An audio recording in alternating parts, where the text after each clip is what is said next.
It is the final day of the Pacific International League schedule in this 2022 campaign as we welcome you live to Everett Memorial Stadium as your Everett Merchants play host to the Northwest Honkers as your home team looks to secure second place in the league in this 2022 year. It's going to take a win and a loss by the Redmond Dukes to secure second place alone in the standings. Welcome you inside the broadcast booth. I'm Sean O'Connor, the voice of the Everett Merchants, in a beautiful cloudless sky for the final game of the 2022 season. We'd like to thank you all for tuning in all season as we get set for the final game of the season. Starting pitcher for the Everett Merchants tonight is Jacob Burkett. He has been great this year on the mound. His first pitch is a high chopper. Van Rinsum plays it backhand. Going to be a tough play, not quite in time.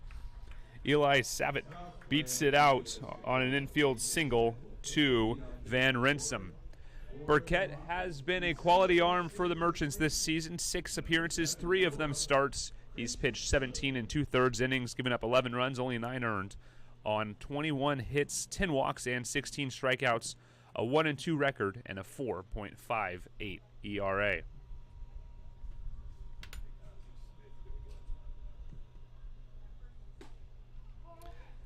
First pitch is a called strike. 0-1. Noah Christensen up to bat now.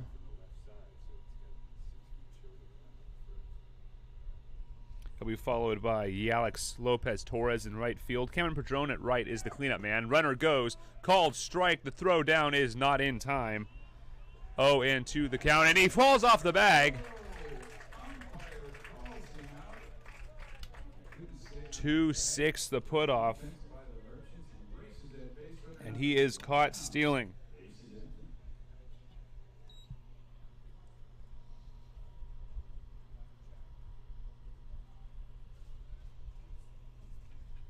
Noah Christensen now 0-2 the counts, and nobody on, 1 away. This pitch outside. 1-2.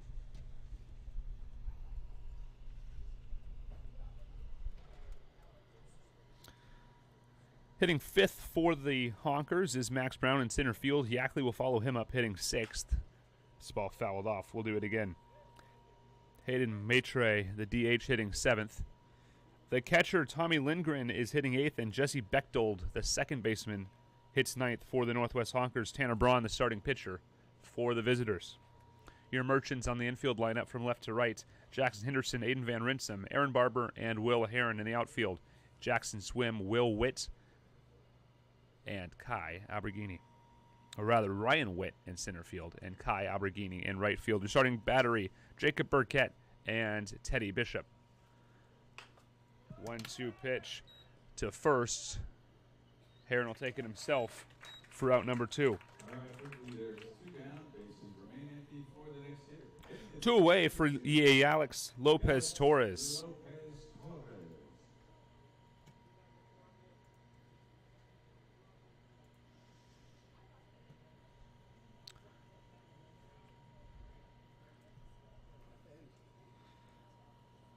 Lopez-Torres hitting .245 on the season. Right fielder for the Northwest Honkers. Longtime Honker.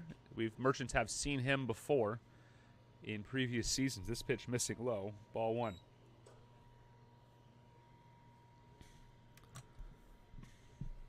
Merchants in their black and blue hats, black tops and white pants.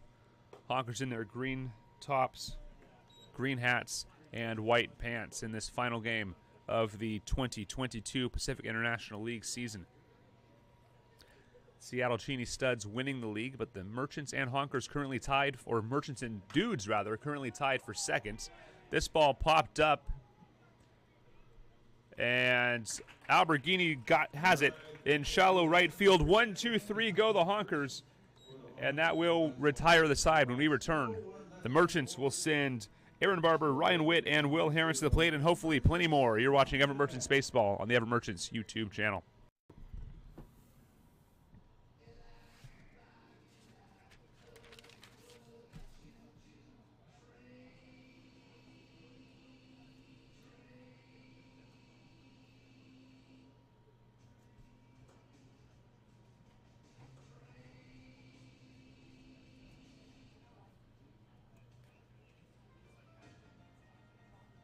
possibly see Josh Berry tonight on the mound? Yeah.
Welcome back. Bottom of the first, as Tanner Braun will start things off for the Northwest Honkers. 6 appearances, only 1 starts for Tanner. 11 and a third innings pitch. He's given up 9 runs, but only 5 earned. Some trucky defense behind him. 8 hits on and 7 walks on 14 strikeouts. No record and a 3.97 ERA. Leading off is Aaron Barber, the hottest hitter for the Merchants and one of the top bats in the Pacific International League. Braun's first pitch misses for ball 1.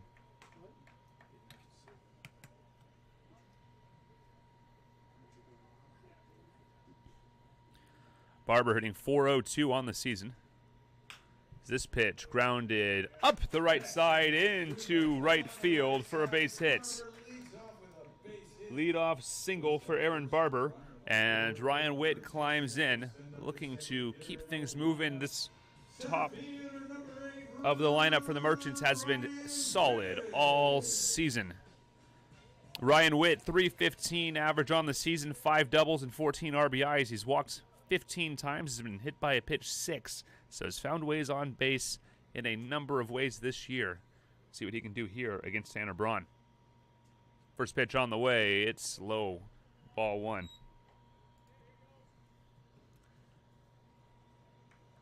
On deck, Will Heron. He'll be followed by Kai Alberghini. Jackson Henderson plays 3rd and hits 5th. Van Renssum hits 6th. Jackson Swim hitting 7th tonight, followed by Teddy Bishop, the catcher, and Aaron Clogston, the DH. This pitch fouled away into the stands behind home plate, and we will see a 1-1 pitch.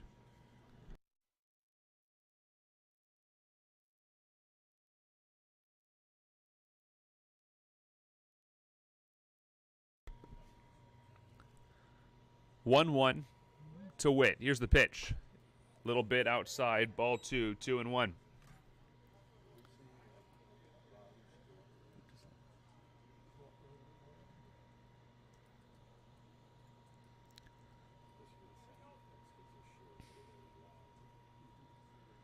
(2-1) to Witt. Swing and a miss. Gets through, but Barber will stay put. The count evens at 2-2.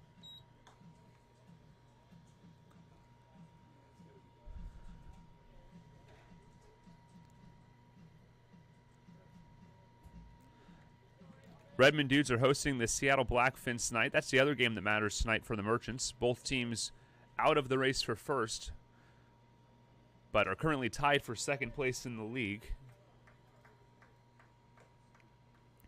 Tiebreakers are a bit hard to come by in the PIL and can be difficult to interpret with different games played and all of that. So the Merchants can not worry about any of that if they win tonight and the Dudes lose to the Blackfins, who have been solid at times. This ball popped up.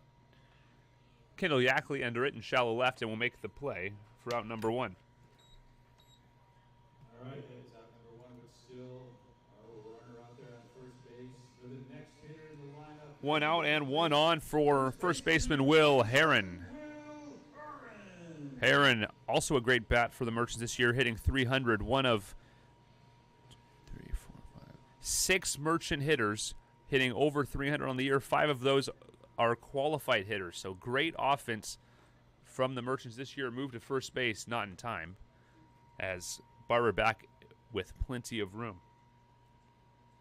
Herron, 9 doubles on the season and 18 RBIs. He's also walked 24 times and stolen 2 bases. So great offense. This one clubbed down the left field line. Savitt on the run and makes the play in foul territory out in the Merchant bullpen. Barber's got to hustle back to first base. He'll get there. And a very loud out number 2 will bring up the cleanup man, Kai Alberghini. All right, now heading to the plate, 2 down, but still a runner on board. It'll be the cleanup hitter, right fielder, number 30, Kai Alberghini. Off the bat, that ball looks like it might have had a chance to leave, but instead of being caught deep in the Merchant bullpen down that third base line. Braun facing Alberghini. His pitch is a little upstairs for ball 1.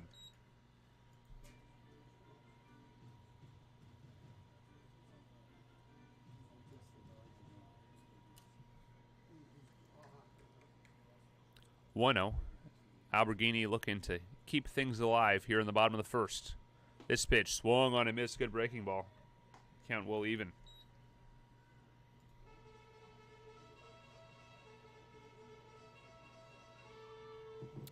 Still waiting for the game in Redmond to get underway. First pitch here tonight at 7:07. This pitch is a flare shot down the first base line, but out of play and foul. And the count runs to 1-2.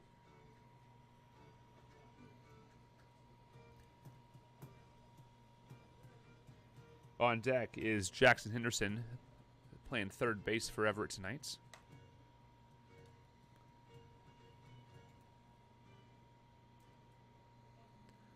Hot day out here in Everett, touching 90 at times.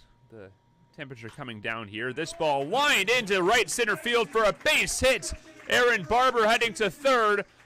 Henderson or Alberghini chugging into second base. Everyone gets the stop sign. That ball nearly getting away on the relay into the diamond, however. And a double will send everybody up into scoring position. 2 runners in scoring position. And Jackson Henderson climbs in with a chance to give the Merchants a couple runs here early in this contest. 16 RBIs for Jackson Henderson. He's second on the team, or rather third on the team amongst remaining Merchant players, behind only Aaron Barber and Will Herron. 5th all season behind a couple Merchants who have since left the team, and Cole Kramer and Kaysen Taggart.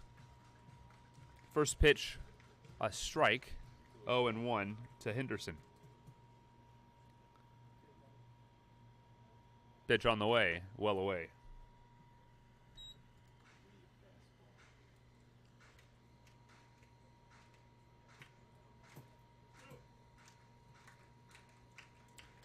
Aiden Van Rinsum on deck. Here's the 1-1. Up and in. 2-1.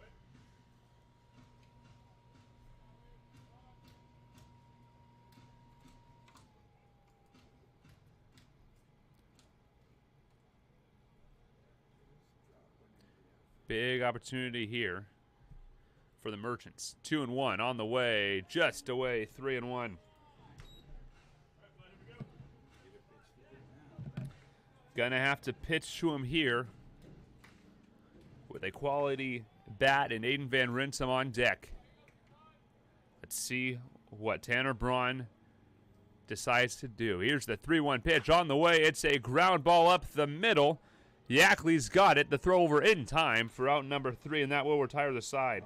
Merchants strand a pair of runners as we head to the top of the second inning. We're scoreless in Everett.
Welcome back. Top of the second inning. Cameron Padron will step in to face Jacob Burkett.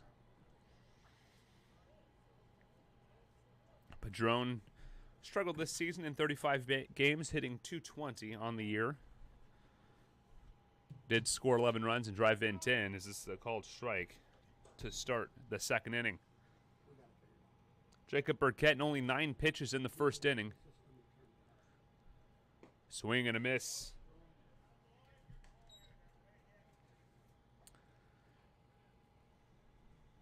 Shadow is starting to fall across the baseball diamond. This ball, little check swing grounder, picked by Heron. Good play there. 6-3 the putout. As Padron got a little stuck in between there on his swing and able to get the ball in play, but Van Rinsum there to clean it up. Max Brown now hitting for the Honkers in only 6 games this season, but he is hitting well. .368 on the year, and a called strike to start out his at-bat. 7 hits on the season with the Honkers, with a double, a triple, and a home run. So the season cycle for Brown. 6 RBIs and 3 runs scored. He has struck out 7 times. Ground ball up the left side, base hit, and a base runner for the Honkers with 1 away.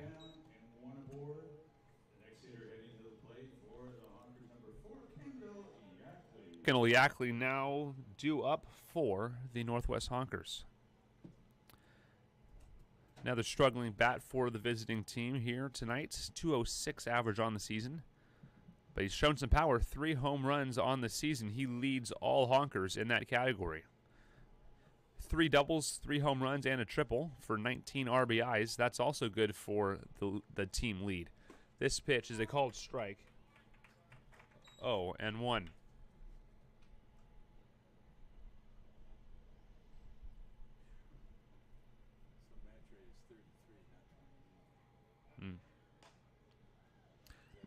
Move to first, not in time.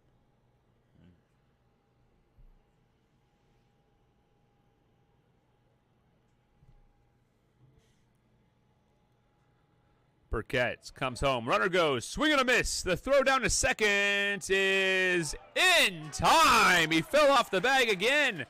Second Honker runner to overslide the bag, and that is out number 2.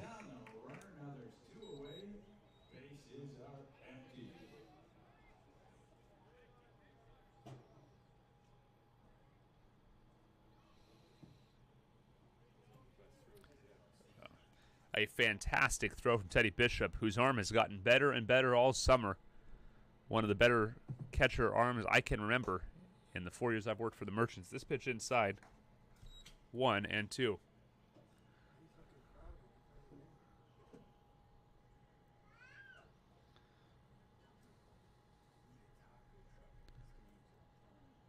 One-two pitch. This one popped up. Going to be a tough play. Barber charging over just past his glove. And the throw to second's going to hold Kendall Yackley at first base, but a base hit to shallow right for Kendall Yackley will put a runner on with 2 away. Hayden Matre climbs in for the Honkers now.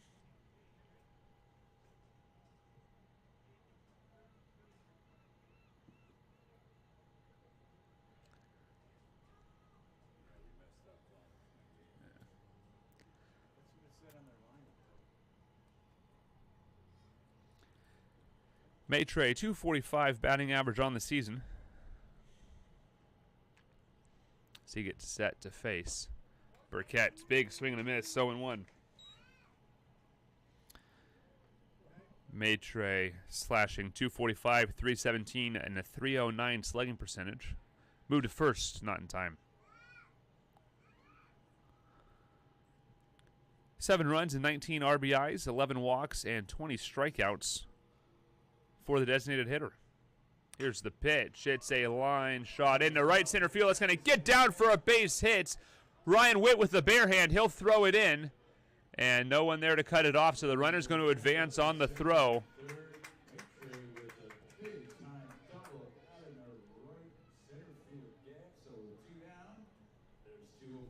A double for Maitre into right field.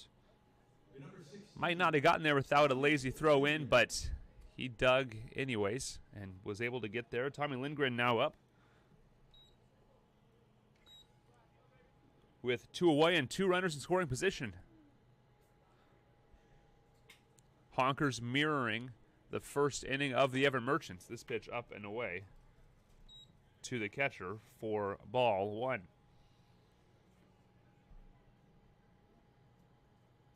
Lindgren hitting under 200 on the season. See if Burkett can get a much-needed out. The 1-0 pitch on the way. It's a called strike just on the outside part of the zone. Count goes to 1-1. That would have been a strike last night, but has not been called that way so far tonight. This pitch drops in for strike 2.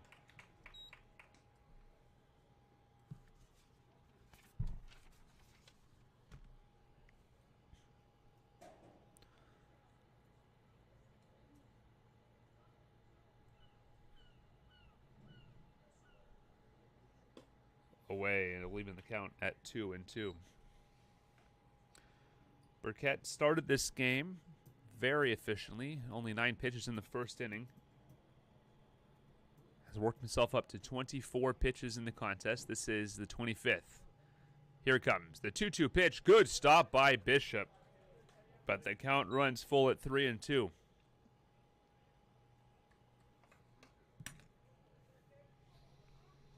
Three and two, 2 outs, 2 on here in the second inning. Here's the payoff pitch on the way. It's a line shot foul down the first base line and out of play. First real dangerous moment of the contest for Burkett. We'll see how he responds. Relatively short bullpen for the Merchants, but a number of arms available in case they are needed. This is the last game of the season, so no need to save an arm for the next game. Payoff pitch on the way. It's a called strike 3 on the outside part of the plate, and that will retire the side. Jacob Burkett works himself out of the 2-on in scoring position jam, and we head to the bottom of the second inning, still scoreless in Everett.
Welcome back to Everett.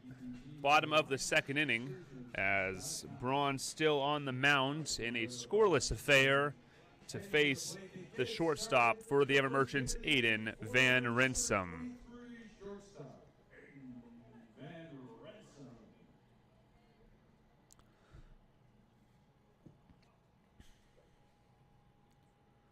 Braun delivers the first pitch to Van Rensum, fouled away. Count goes to 0-1. quick talk. We'll quickly take a jump over to the MLB. A very bad score line if you're a Mariners fan. 9-0 Houston in the top of the 7th inning.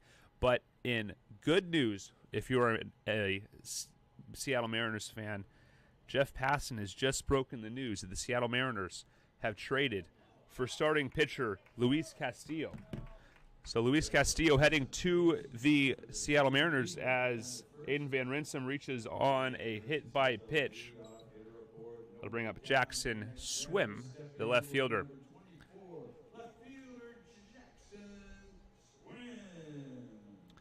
We are still waiting for more details on that trade, but what we do know so far, Luis Castillo on the way to the Seattle Mariners in exchange for 4 minor league prospects.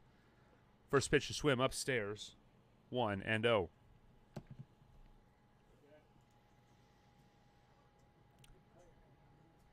Jackson Swim in what could be his final game for the Merchants. He had retired from this level of baseball earlier this summer, but was asked to come back on a short-term deal to finish the year with the Merchants as they lost a few bats up to the WCL. Always good to see him around the team. 2-0 the counts to Swim. Van Rinsum on at first. Here's the 2-0. Popped it up. Yackley over, fighting the sun a bit, and makes the play just behind second base for out number 1. All right, now there's one down, still one aboard. As the next hitter for the Merchants will enter the play. Teddy Bishop will climb in now. A outstanding defensive catcher. His 190 batting average does not tell the whole story as he's been hitting the ball quite well to end the season. A hot bat up, hitting 8th in the lineup for the Merchants as the throw to first base is not in time. Van Rinsum able to get back in plenty of time. Bishop takes the call, strike 1.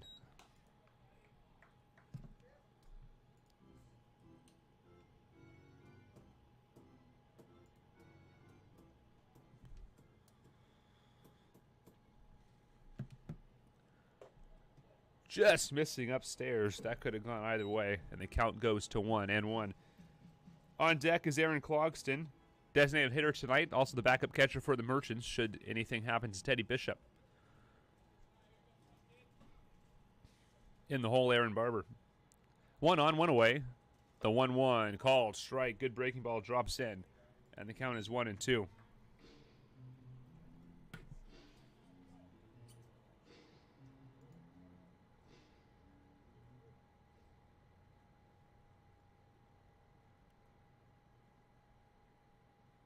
From the stretch, 1-2 pitch is a line shot in the left field for a base hit. Teddy Bishop stays hot, and the Merchants have 2 on, and Van Rinsum nearly picked off at second base, able to get back just in time.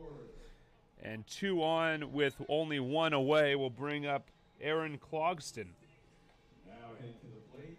The DH tonight, number 41, Aaron Clogston. Let's see what Aaron Clogston can do here against Tanner Braun. 2 on. Merchants would love to see one of the league leaders in average in Aaron Barber come up to the plate. He's hitting .401 on the season.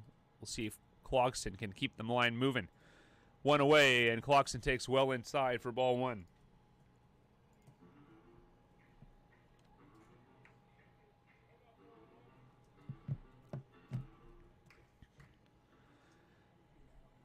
Another big moment here for Tanner Braun. See how he can escape this jam. 1 away, 2 on. This ball popped up, but it'll get behind home plate and out of play. The count goes to 1-1.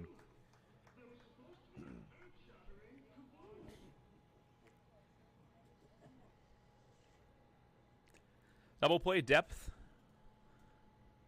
Ground ball would have a good chance at ending the inning. See if Clogston can get one out of the infield. This pitch is a chopper foul, just off Bo Blacken's fingertips.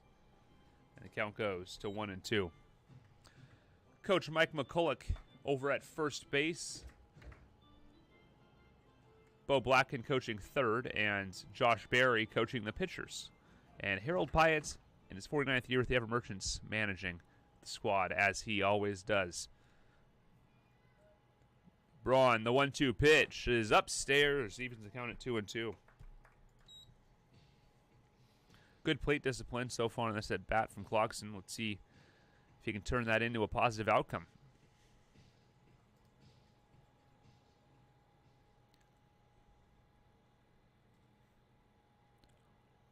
From the stretch, long holds. Couple looks at second. The 2-2 pitch is a lazy breaking ball, swing and a miss.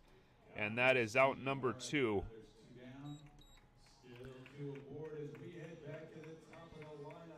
Barber 1 for 1 with a single. See if he can keep that going here in the bottom of the second inning. Leadoff man. He's been the leadoff man all season for the Merchants when he's been on the squad.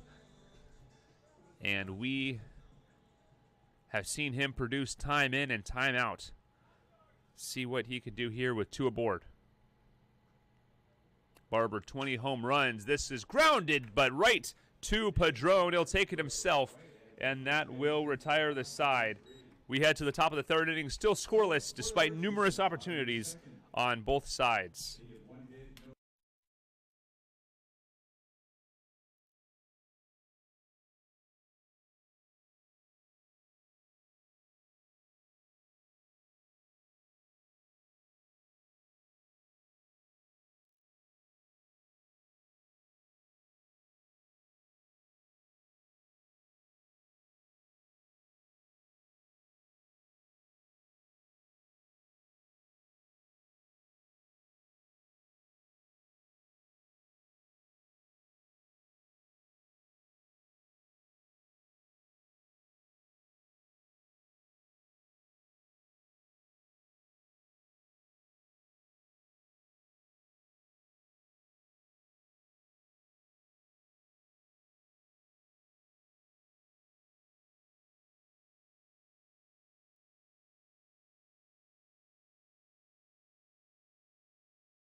Welcome back. Top of the third inning. Jesse Bechtold gets his first chance at Jacob Burkett tonight. He's the 9-hole hitter for the Northwest Honkers, playing second base for Northwest tonight.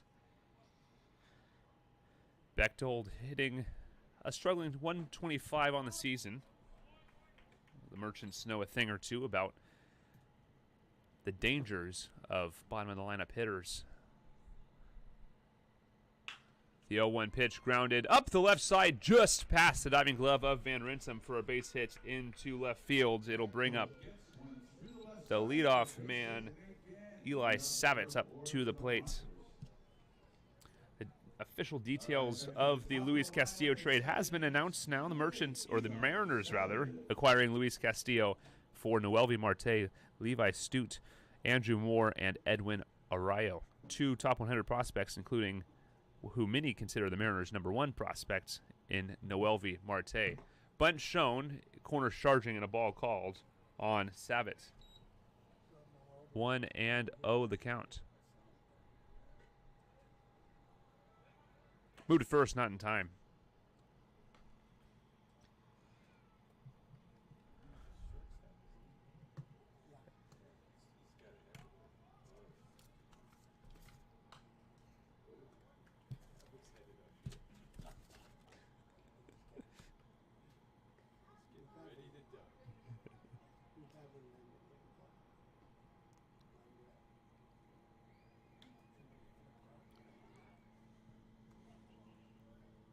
27 pitches for Burkett through the first 2 innings. A couple moves to first base. Count is 1-1. Runner bluffs. Burkett delivers this pitch to the check swing, called strike. Burkett allowing 5 hits, but no runs so far. 2 of those runners have been caught stealing, the other 3 stranded. Move to first, and this one gets away. Heron's got to chase it down. E3 as the runner advances.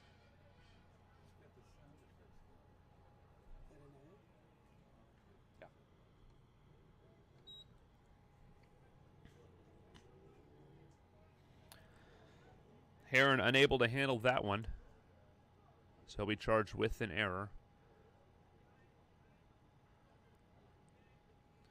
Burkett working from the stretch. Van Rinsum covering the bag at second. He'll leave into this pitch upstairs. The count now 2-2.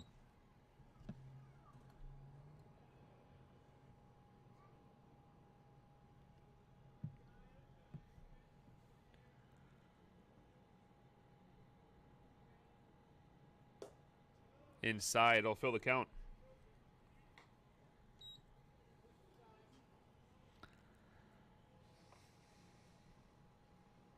Burkett in a jam again.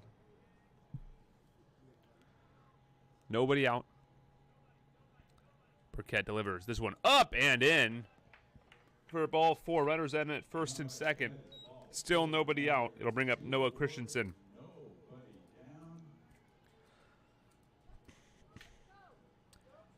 Heron playing in on the grass. Signs being relayed by both sides. And a game full of big moments so far. Still no runs in the contest despite numerous opportunities. Merchants looking to keep it that way. Runners at first and second, nobody out. Biggest jam left of the game. Bunt shown, this one upstairs, and they might have had him at first base if anyone was covering the bag. But Barber not quite able to get there in time for a throw.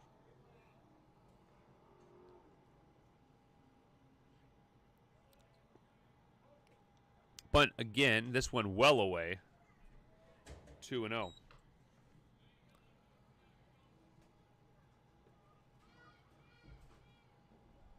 Jackson swim from the outfield, encouraging Burkett to trust his defense.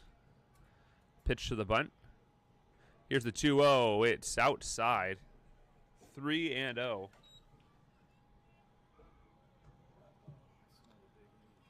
And Alex Lopez Torres lurking on deck. A very quality bat for the Honkers. Bunt shown all the way. Burkett misses. 4-pitch walk. And the base is now loaded for the Northwest Honkers.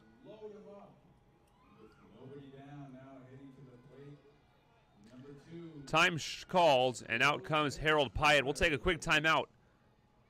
Bases loaded, nobody out here in the top of the 3rd inning.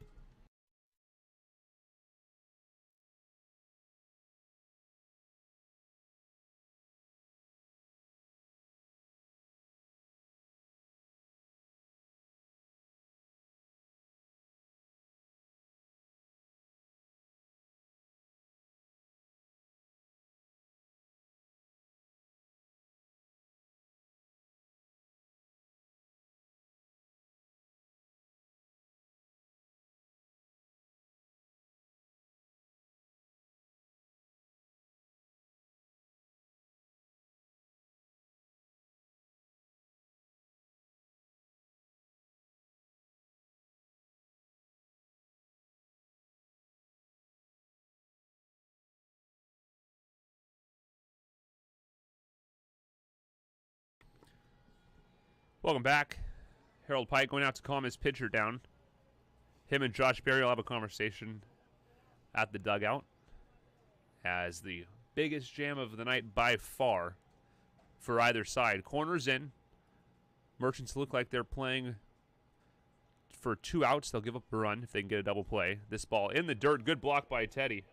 Count is 1-0 on Alex Lopez Torres.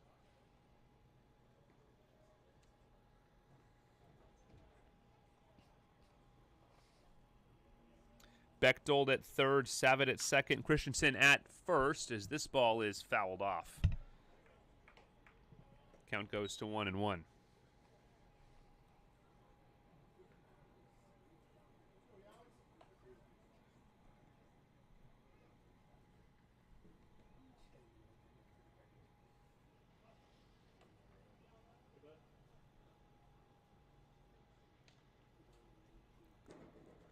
Here's the wind, ends the 1-1 pitch. Burkett just misses upstairs. Count is 2-1. First out's the biggest one here.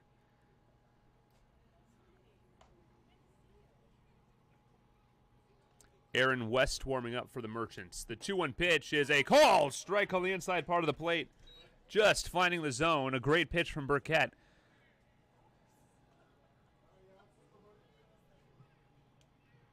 No runs in the game, 5 hits for the Honkers, 3 hits and an error for the Merchants. The 2-2 is fouled off, and we'll do it again.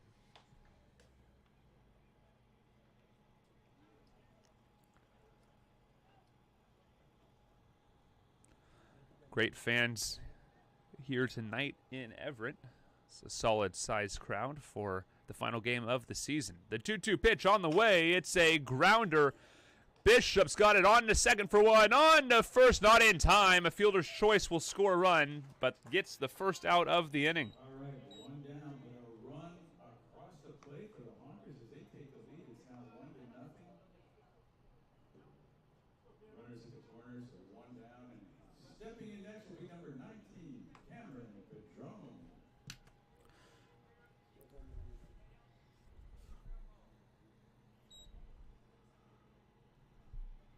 1-0 with Cameron Padron up. Merchants would be quite happy to get out of this jam, only giving up 1.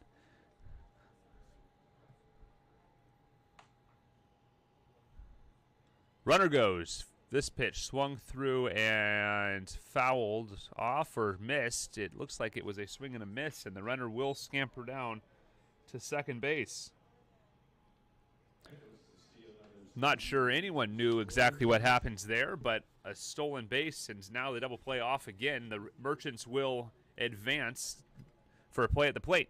The 0-1 pitch is a high chopper. Van Rinsum's only play is to first, and he'll get the out.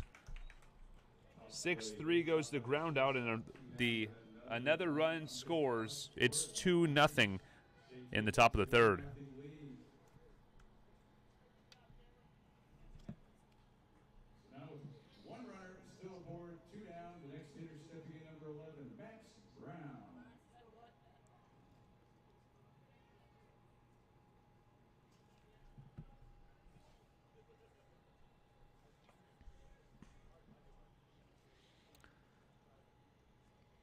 Brown up to bat. Here's the pitch. It's a called strike at the top of the zone.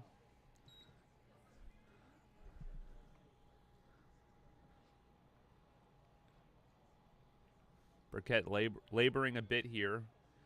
48 pitches. The 0-1 outside.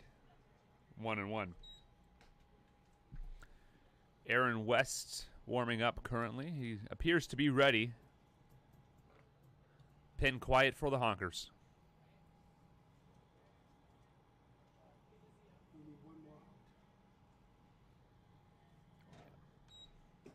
Big, ugly swing and a miss on a great breaking ball by Burkett.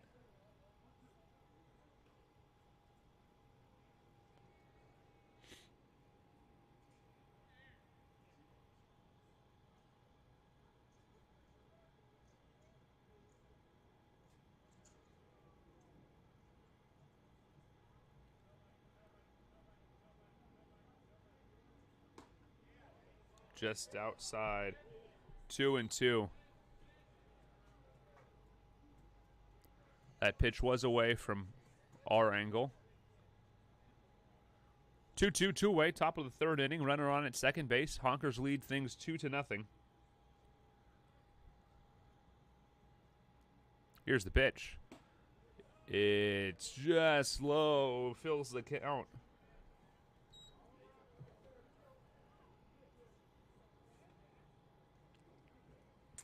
No hard hit balls in this inning. Outside of the first hit by the leadoff man, it's been a single, 2 walks, a fielder's choice, and a ground out. It's the last 2 at bats, resulting in RBIs. Here's the payoff pitch. Swing! Foul tip into the glove, and that will retire the side. The Honkers, though, pick up a pair of runs.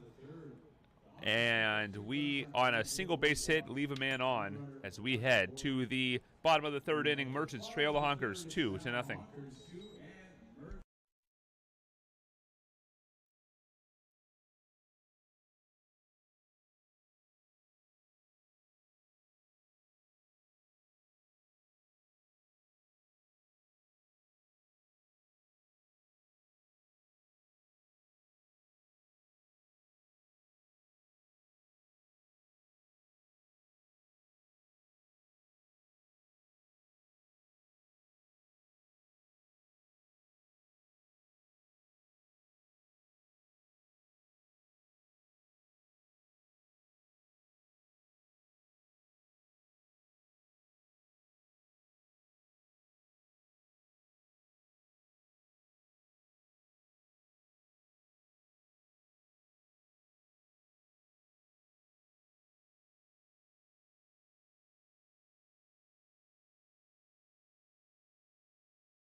Welcome back. Bottom of the 3rd inning. Leading off will be the 2-hole hitter, Ryan Witt.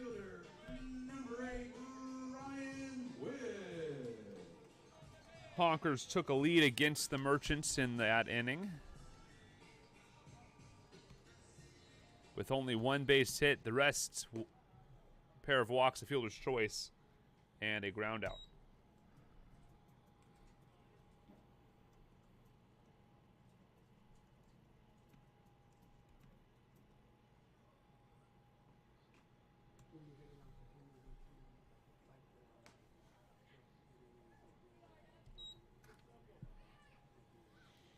Fouled off, 1-1. Here's the pitch. Witt clobbers this one to left. Savitt looking up at the wall, and it's off the wall. Witt charging second. He's going to hold there. That's about the hardest you can hit a ball without it leaving the park. And Ryan Witt with a lead-off double to get things underway for the Everett Merchants.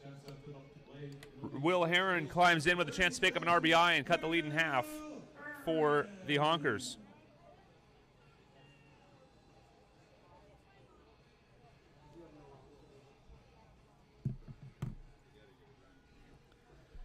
Heron with a chance to get his team on the board here in the bottom of the 3rd inning. Here it comes. This pitch, a slow breaking ball in the zone for strike 1.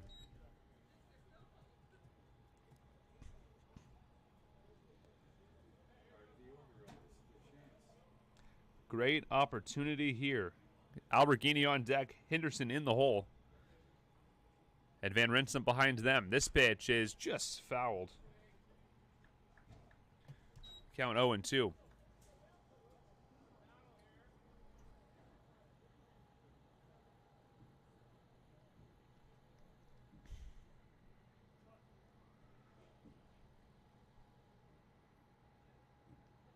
Long hold for Tanner Braun.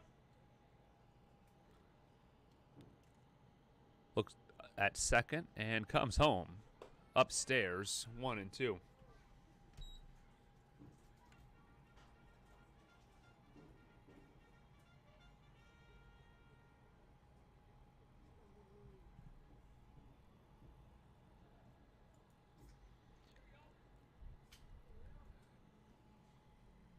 Big spot for the Merchants.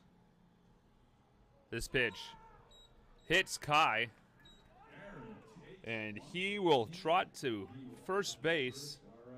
Still nobody out. Runners on at first and second base. It'll bring up Kai Alberghini.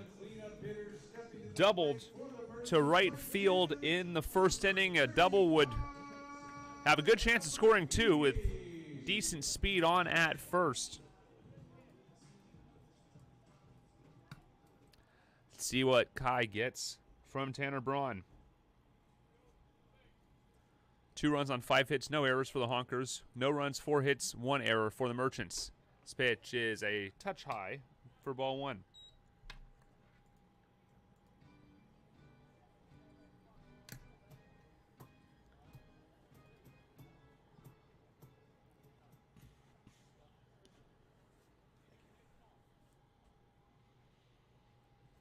1-0. Runner goes. This ball's grounded through the hole on the left side.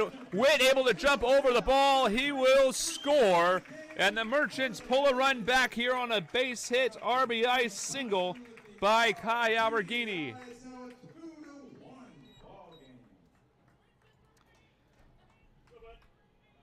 Nearly more bad luck for the Merchants as Witt just about got hit by that ball. He was running on the pitch, but able to get over it and come around to score and cut the lead in half. It's 2-1.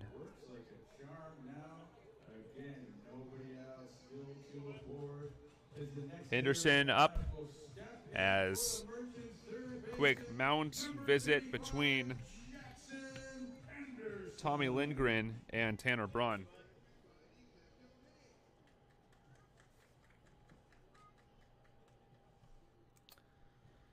Lindgren strolls back behind home plate.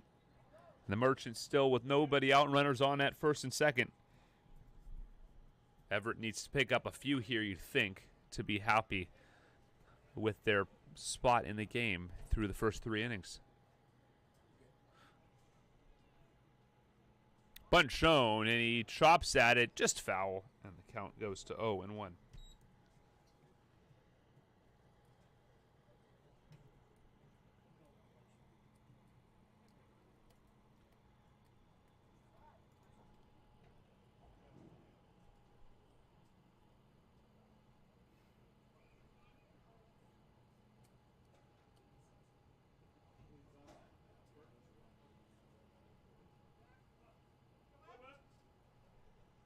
Long hold for Braun. He comes set and delivers. The 0-1 pitch is fouled off. Good hack by Henderson, and the count's 0-2.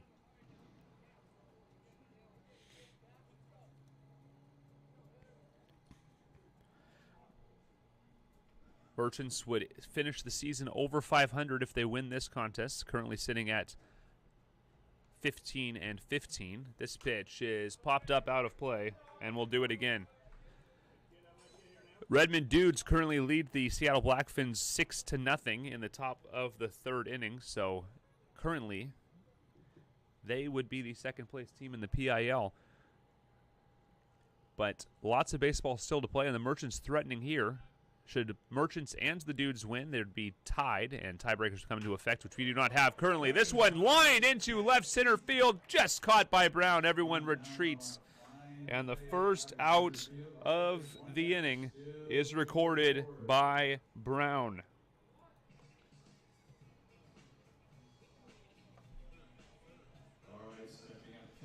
One away, 2 on for Aiden Van Rinsum.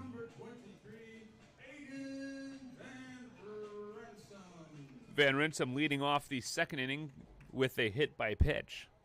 On deck is Jackson Swim. 1 away. Merchants already run across in the inning looking for more. This pitch is well low and away for ball 1. 2 runs on 5 hits, no errors for the Honkers. 1 run, 5 hits, 1 error for the Everett Merchants.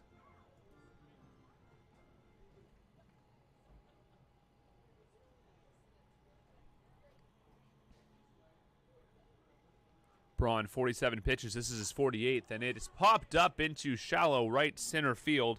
Jesse Bechtold out, and he can't make the play! Alberghini is out at second base for out number 2, so a fielder's choice.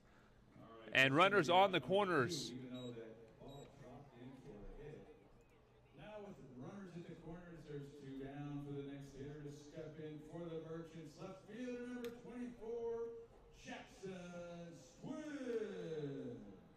Jackson Swim climbs in with runners on the corners and 2 away after that 9-6 fielder's choice on the poorly played ball by Jesse Bechtold. This pitch low and away for ball 1.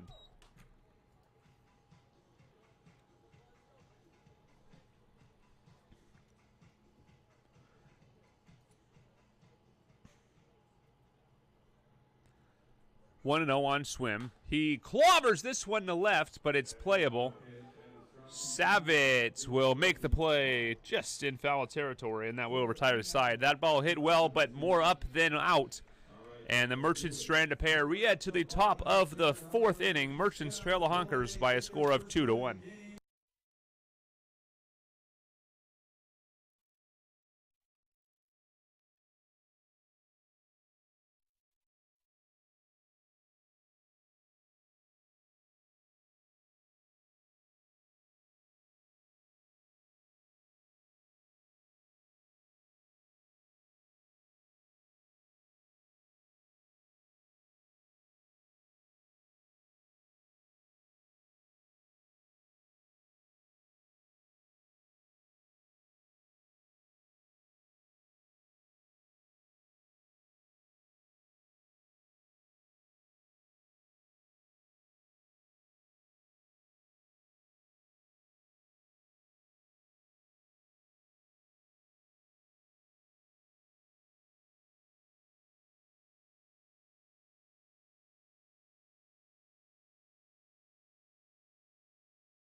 Welcome back. Top of the 4th inning. Burkett back on the mound, and his first pitch is fouled off, and it eats up Teddy Bishop. It's going to take a minute, but he appears to be okay. Home plate umpire will walk this one all the way out to the mound and have a quick chat.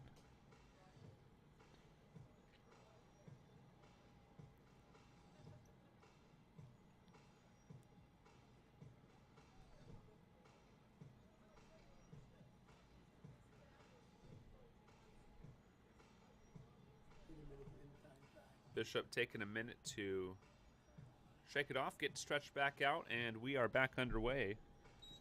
0-1 the count on Kendall Yackley. Yackley stranded in the second after a single to right field. Burkett, this one clobbered to left. Swim looking up, and this one is going to bounce off the wall. Well played by Jackson Swim. The throw in is going to be in time. Jackson Swim pumped up in left field. 7 for the putout. What a play by Jackson Swim. Take a bow.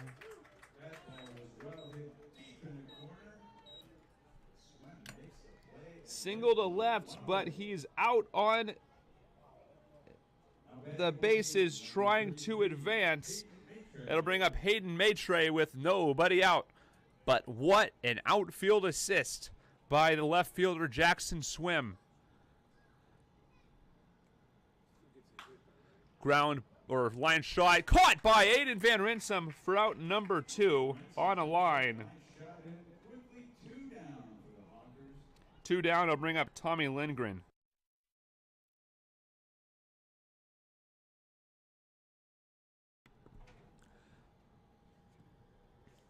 2 away. It'll bring up Tommy Lindgren.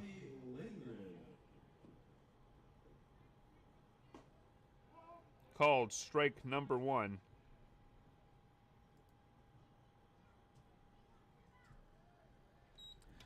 Two hard hit balls in the inning.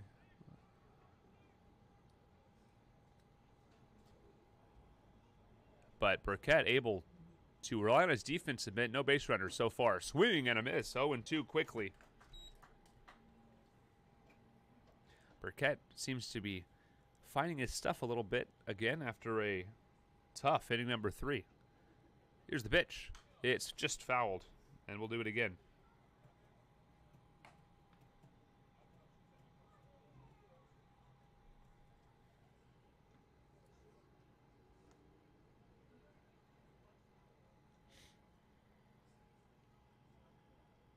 The 0-2 to Lindgren is a bit low. Count goes to 1-2.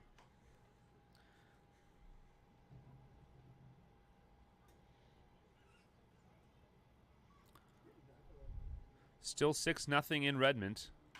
This ball is lined. Bishop's got it, and that will retire the side. 3 spectacular defensive plays in the 4th inning. Jackson Swim, though, the highlight of the game to this point. A throw on a rope from the left field wall to retire a runner trying to advance to second base on his single. Kendall Yackley thrown out at second. We stay in a 2-1 ball game as we head to the bottom of the 4th inning. Stay with us.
Welcome back. Teddy Bishop leading off in the bottom of the 4th inning. Merchants still trail 2-1, but it could have been a lot worse.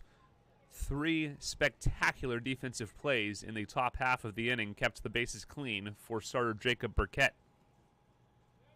First pitch to Bishop is low for ball 1. Bishop will be followed by Aaron Clogston and the leadoff man Aaron Barber. Bishop 1 for 1 with a hot shot line drive into left field. This pitch inside, 2-0.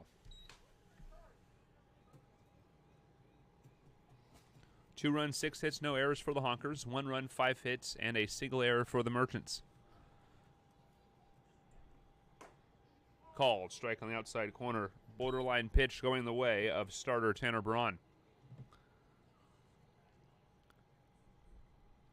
Merchants with plenty to play for in this game. A win would guarantee them no worse than a tie for second place in the PIL. A swing and a miss evens the count at 2-2. A loss, and they'd have to rely on a Blackfins comeback, which is currently underway. The score now 6-1 in Redmond. Blackfins picking up a run in the top of the 3rd inning on a wild pitch, and the count runs full at 3-2. Blackfins are just recorded their 3rd out as this ball pops up.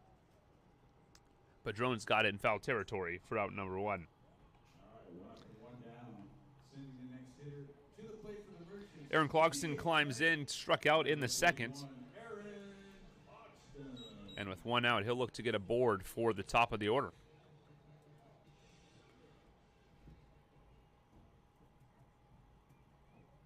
Kai Alberghini leading the way tonight. To this point, he's 2 for 2 with an RBI. Clogston grounds this one. Christensen's got it. The throw over to Padron is in plenty of time for out number 2. 2 quick outs. Brings up Aaron Barber with the bases clean and 2 away. Bat boy Biddy runs out to retrieve Clogston's bat. He's done a great job tonight, and as many of you tuned into the stream before we got underway saw, throughout the first pitch to Ryan Witt. In a great moment here, Bat Boy throwing out the first pitch in the final game of the 2022 season. Breaking ball just catching the piece, the outside part of the zone for strike 1.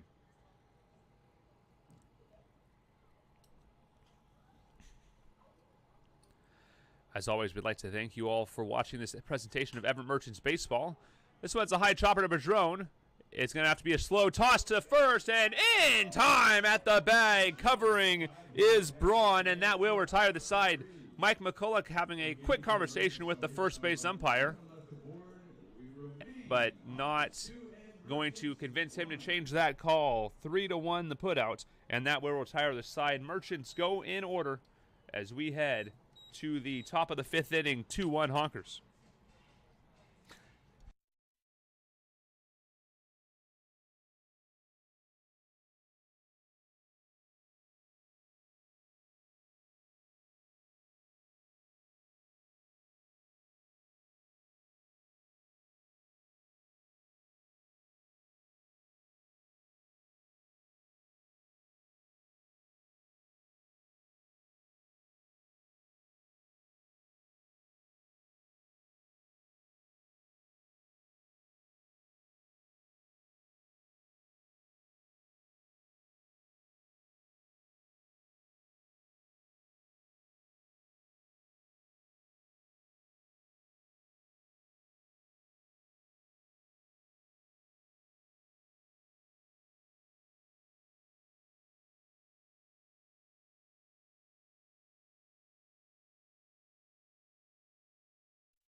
Welcome back, top of the 5th inning.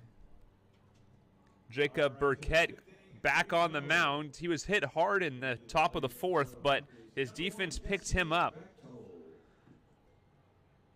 And he went through the Honkers 1-2-3 despite giving up a base hit. Here's the pitch. It's a called strike.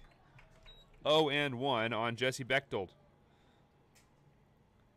Jesse singled to left and scored in that big top of the 3rd. This pitch is popped up right to Heron, just a couple steps in from his normal position for out number 1. That'll bring up the top of the order for the Honkers. Back to the top of the order we go. Eli Savitt 1 for 1 tonight with a walk. Number 8, Eli Savitt. He was caught stealing in the 1st. Eli, one of the 2 Honkers who've been caught stealing tonight. Both stole their bags proper, but slid past the bag or popped off and was called out.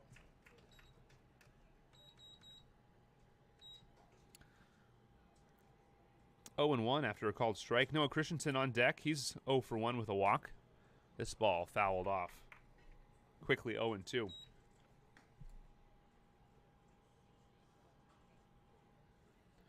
Burkett working quickly. Gaping hole in the middle of the infield as the Middle infielders are shifted towards the corners. Here's the wind and the 0-2 pitch. It's popped up. Bishop's got a shot at it, and he makes the play for out number 2.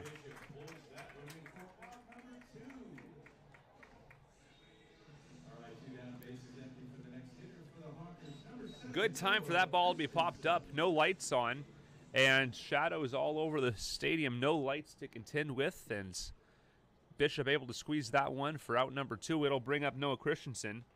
0 for 1 with a walk, and this one fouled straight back. 0-1. Temperatures cooling down quite nicely now in Everett, down to a comfortable 74 degrees. Light breeze blowing out towards center field, a perfect way to end the 2022 season. Burkett will work from the windup and deliver. The 0-1 pitch is a line shot into right field. Kai's going to have to play it on a hop. A 2-out single for Noah Christensen, the 7th hit of the game allowed by Burkett. Burkett's been able to keep these runners off the book for the most part. Only giving up 2 runs, both in the top of the 3rd, despite giving up 8 base runners. This pitch is a called strike. Runner goes, a throw down, not quite in time, gets away, but backed up nicely by Ryan Witt in center field. So a called strike, but a stolen base. And now a runner in scoring position.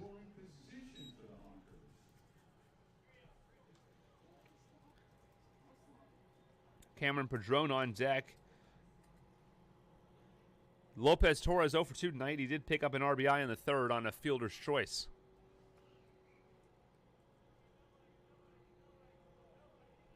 Big lead for Christensen. This pitch delivered up and in for ball 1.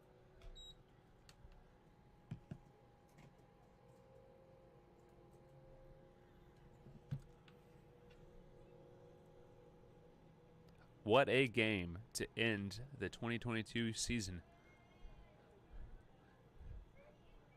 This pitch well away. Good stop by Bishop. Able to pick that one on in the backhand.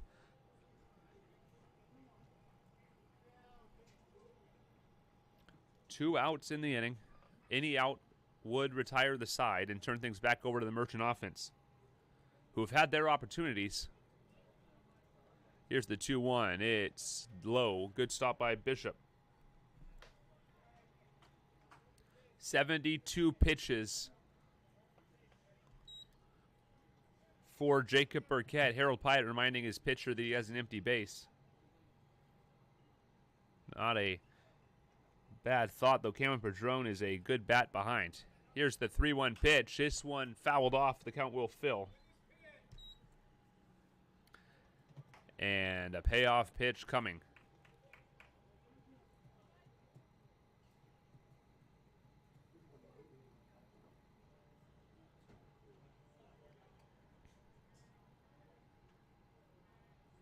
Long look in, and Burkett will come set from the stretch. Payoff pitch on the way. It's a ground ball right to Burkett. He'll run to first and toss over in time for the out. And the Merchants are able to escape the mini jam with 2 away. We head to the bottom of the 5th inning. Your Merchants still trailing 2-1.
Welcome back. Bottom of the 5th inning, and Tanner Braun out for his 5th inning of work, and why not? He's pitched quite well, only giving up 1 run through the first 4 innings. Ryan Witt will climb in, though. 1 for 2 with a run scored, and a loud double off the left field wall back in the 3rd. I thought it was gone. Swing and a miss. The count is 0-1.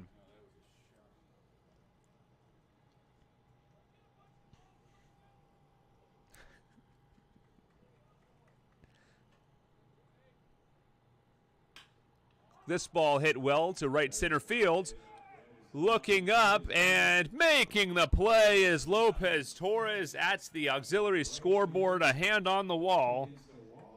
And out number 1 is another loud one from Ryan Witt, who is hitting the ball well, which could be a good sign of things to come later in tonight's contest. It'll bring up Will Heron with 1 away, 0 for 1, with a hit by pitch in the 3rd.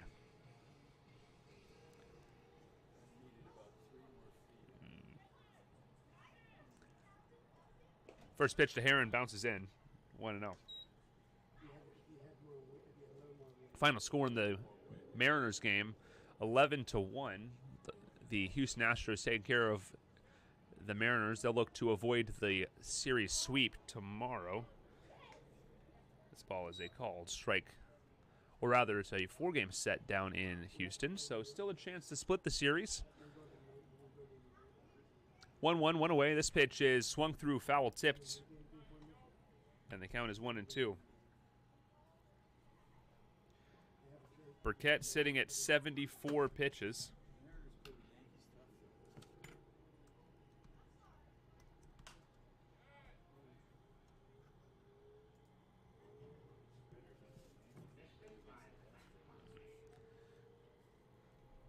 Fouled off, and the count stays at 1-2.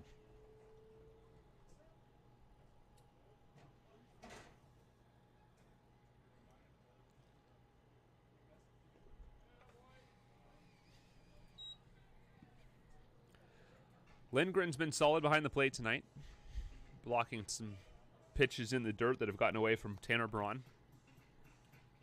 Braun at 66 pitches through 4 1/3. Here's the 67th. It's a well-hit ball to center field. Brown charging, and this ball's going to get down in front of Lopez Torres. It trailed a little bit off to right field at the end, and a single to right field with 1 away will bring up Kai Alberghini.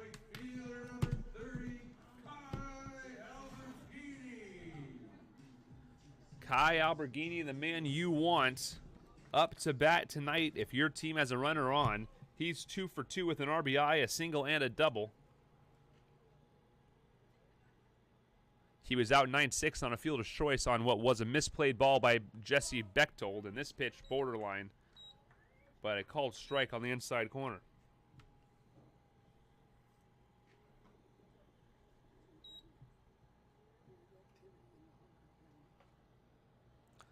Number of pitchers up and walking around in the Honkers pen will get numbers when they start to throw. This ball is a slow ground ball, shoveled to second for 1, not in time at first. And a fielder's choice will swap the runner at first base, Kai replacing Will Heron.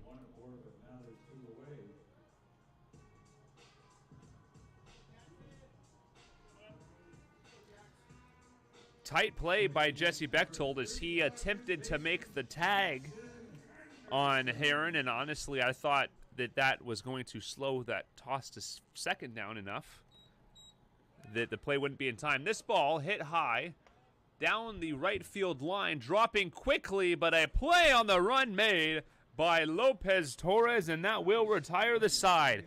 Great defense on both sides tonight as we head to the top of inning number 6, 2-1 Honkers over your Merchants.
Welcome back. Top 6.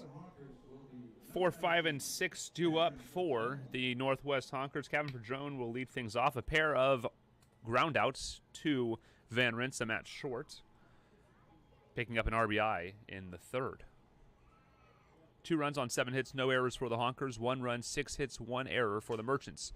First pitch by Burkett is down the third base line and foul and just out of the reach of Jackson Henderson.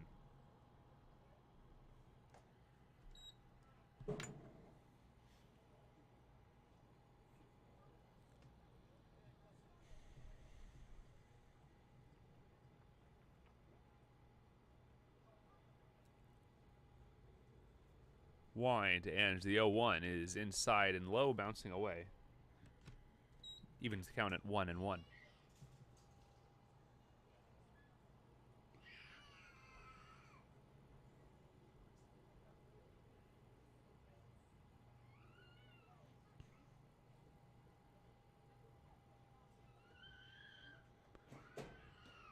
Well inside and low.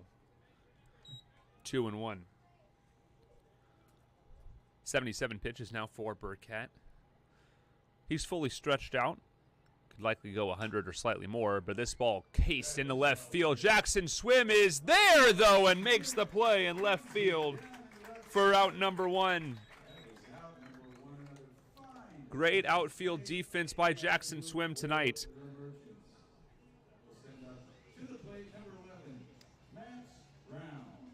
Max Brown up 1 for 2 tonight with a strikeout. He was caught stealing back in the second inning. The other victim of falling off the bag.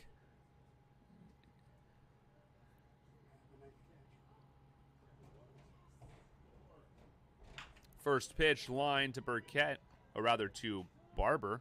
The throw to first in time for a quick out number 2. Kendall Yackley up. He's 2 for 2 tonight. Stranded in the second and thrown out by a laser beam from left field. Jackson Swim to Aaron Barber to retire Kendall Yackley on his single that he tried to stretch into a double back in the 4th.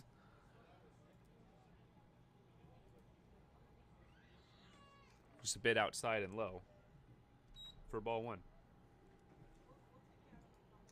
5 2/3 innings pitched for Burkett. So far, he's given up 2 runs, all earned, on 7 hits, 2 walks, and a pair of strikeouts. This pitch outside, 2-0.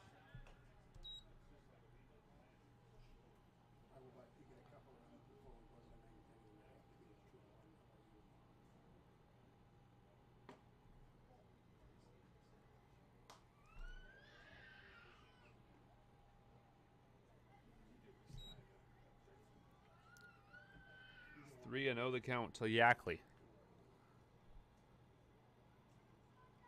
Here it comes. Just missing. Burkett doesn't like the call. I can't blame him. It was a borderline pitch at best. And a runner at first base. It's his 3rd walk. Hayden Maitre climbing in. Doubled off the right field wall and lined out in the 4th. Merchants and Honkers playing an incredibly tight game here tonight. Hard to separate these two. And this one destined to come down to the 9th.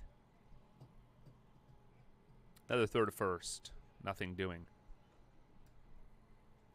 Burkett playing a good deal of games at second base for the Merchants this season.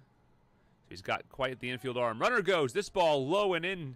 And the throw up the line and offline. Witt will try to throw him out at third, and he can't quite do it. They're going to send the runner. This ball gets away, and the run will score.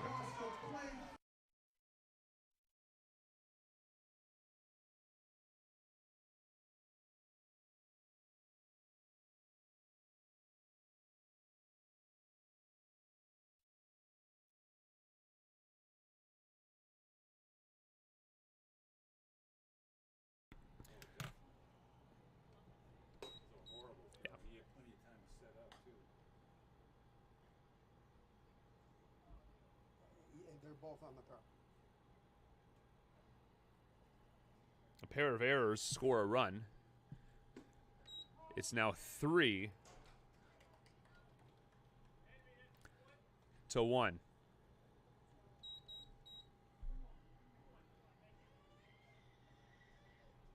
Count is 2-1. Burkett comes home. It's outside.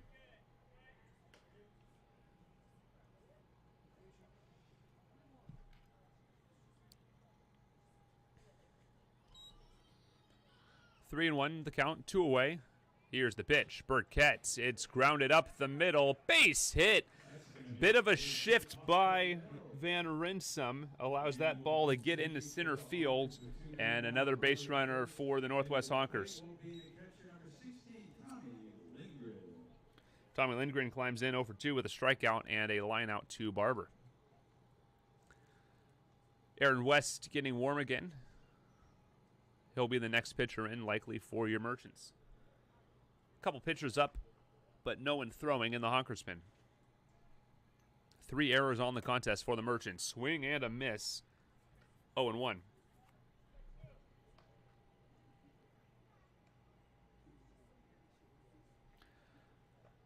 Unwelcome news in the Redmond game. Honkers now lead, or rather the Dudes now lead the Blackfins 9-1, so the Merchants will likely need to win this contest to get themselves into a tie for second and let the tiebreakers fall where they may. Moved to first, not in time.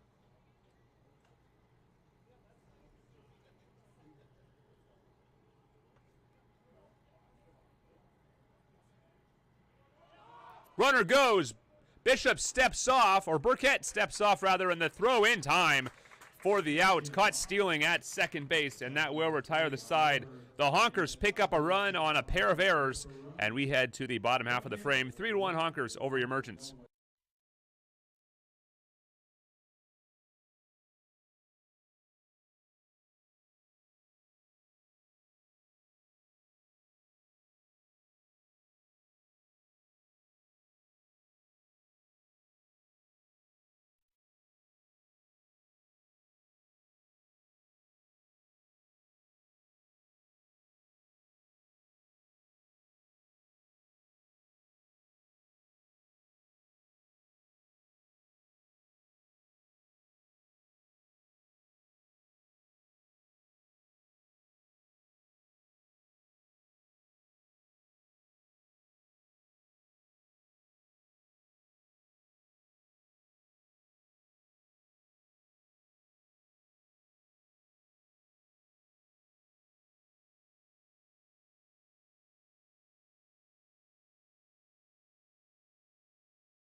Welcome back, bottom 6.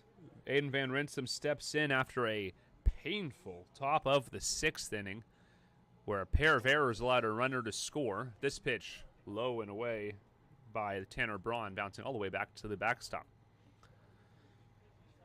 Burkett's night is over as a starter, almost certainly, as they made a move out to the bullpen after that half inning. Burkett in line for a tough luck loss. This pitch inside, although he did give up his fair share of base runners. Gave up 3 runs, 2 of them earned on 8 hits, 3 walks, and 2 strikeouts over 90 pitches. 2-0 to Van Rinsum. This pitch is a called strike. On deck, Jackson Swim. He'll be followed by Teddy Bishop and, if needed, Aaron Clogston.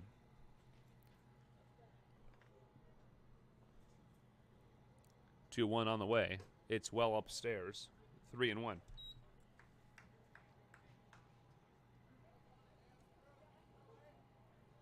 .74 pitches for Tanner Braun. This will be the 75th. 3-1 pitch is down low, ball 4. Had to wait a minute for that call. And the leadoff man aboard in Aiden Van Rinsum. Jackson Swim climbs in. He's hit the ball with some power as Bo Blacken gives the signs. It's been a little while since Jackson Swim has gotten aboard. We'll see if he can change his luck here, finding barrel but in the wrong places on a couple of occasions. Here's the pitch. It's upstairs, 1-0. Jackson Swim was a master at controlling the zone in his last full season with the Merchants. See if he can do that here. Ahead in the count, 1-0. Moved first, nothing doing.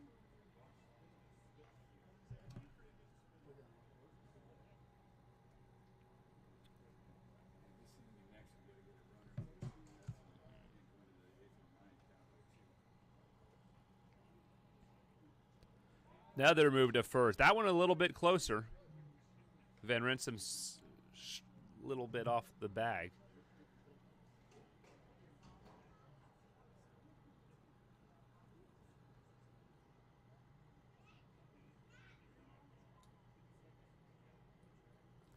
The 1-0 upstairs, 2-0. Long time between pitches there with a couple of pickoff moves.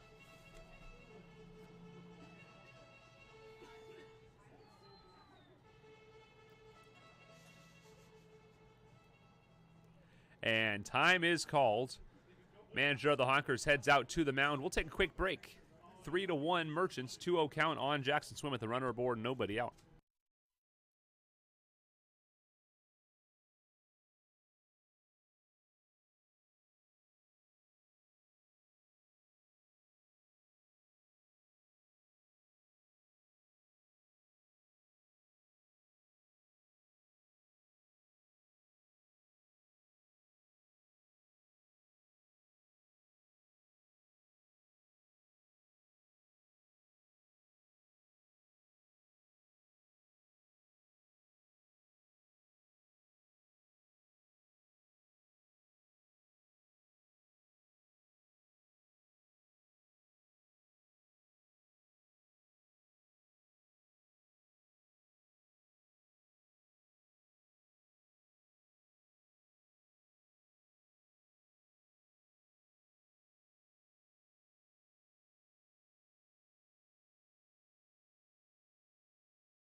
Welcome back. Tanner Braun still in the contest after a lengthy mound visit. 2-0 the count to Jackson Swim. Here's the pitch. Button shown, pulls back, takes a called strike. Just catching the outside part of the plate.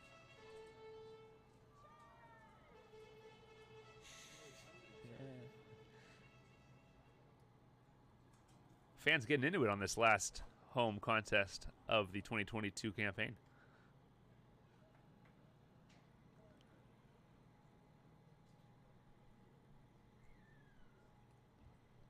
Beautiful sunset here in Everett. This ball popped up by Jackson Swim. He spikes his bat and the play made. Fly out to the second baseman, or to the catcher rather, for out number 1.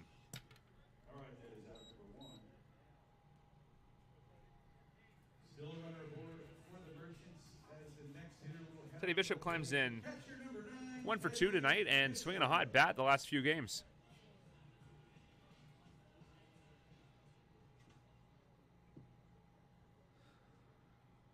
Van Rinsum leads at first. Merchants trail 3-1 with one away in the bottom of the sixth. Low, or rather, slow breaking ball, missing high.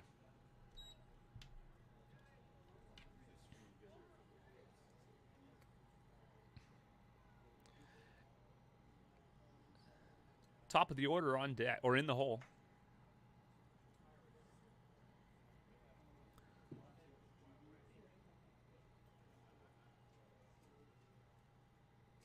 One zero. Runner goes. This one line down the left field line, but foul. Ooh, if that was fair, they'd still be running.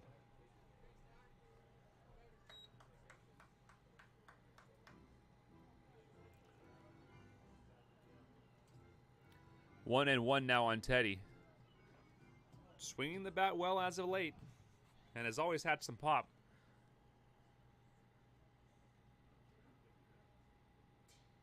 Here's the 1-1. It's a line shot up the middle. It's going to be a tough double play. Not turns. 6 unassisted goes to the fielder's choice.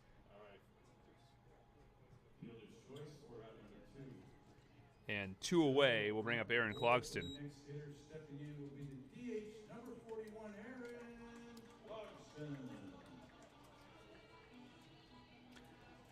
Aaron Barber on deck, leadoff man. We'll likely see the top of the order 2 more times in this game. Their last at bat, as things trending, could be coming in the 9th. This pitch fouled off. Merchant 6 hits on the evening, 5 of them by the top 4 hitters in this lineup.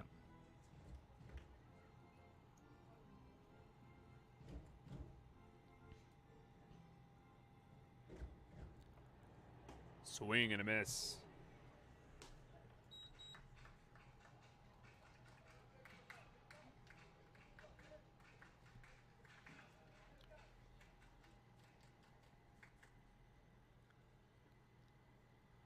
Bottom of this lineup is a combined 1 for 12 as this ball grounded to third. Christensen throws across in time for out number 3, and that will retire the side. Merchants go quietly. We head to the top of the 7th inning. It's still 3-1.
Top of the 7th.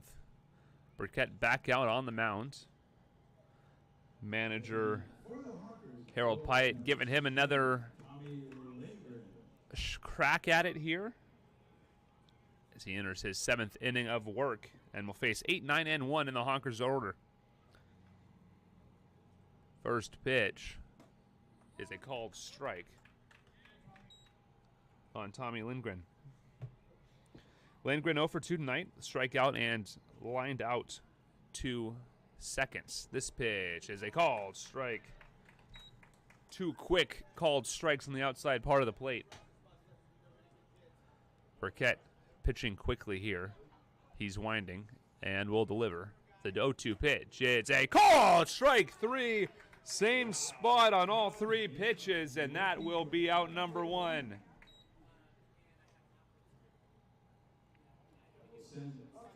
Jesse Bechtold's now up for the Northwest Honkers. A run scored for the 9-hole hitting second baseman. There's a pitch outside.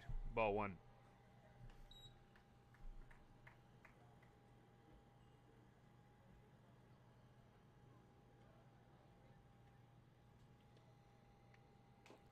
That one off the knob of the bat. Count goes to 1-1.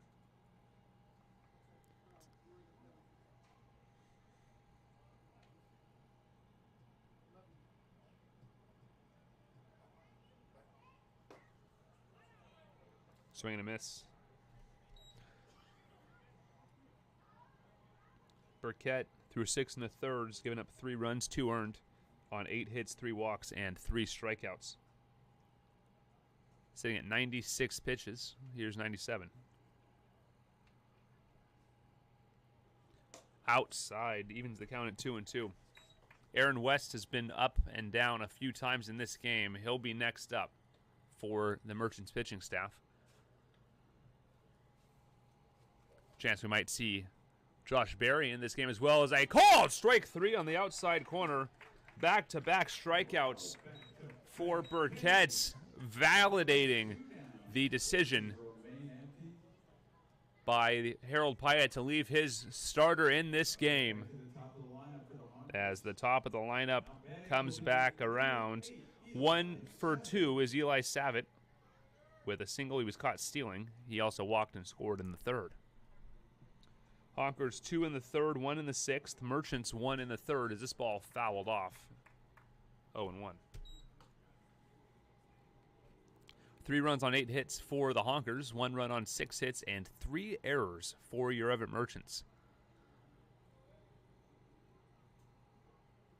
0-1 is grounded foul. Burkett just hit pitch number 100. This is going to be 101 on the way.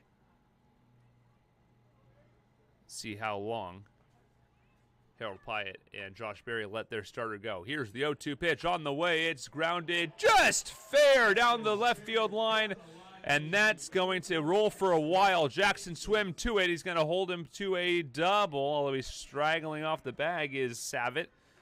And a double down the left field line. We'll see if that is it, and it appears that is it. Harold Pyatt out to make a pitching change. Great outing for Jacob Burkett, but on pitch 101, Burkett gives up a double down the line. 2 outs, but a runner on at second base. We will take a quick break as Jacob Burkett steps off the mound for the final time in this 2022 season. We'll bring in Aaron West in relief. Stay with us.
Welcome back. New pitcher for the Everett Merchants is former Mariners minor leaguer Aaron West.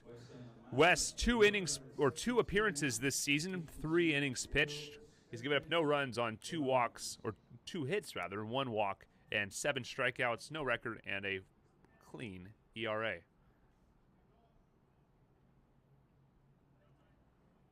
West will face Noah Christensen, who's 1 for 2 with a walk. This pitch is a called strike on the outside corner. And that's the fastest pitch we'll see all evening, likely. Professional heat on the fastball of Aaron West. Here's the 0-1. Check swing, a little high. He did not go, says the first base umpire, after a bit of a delayed appeal asked for by Harold Pyatt.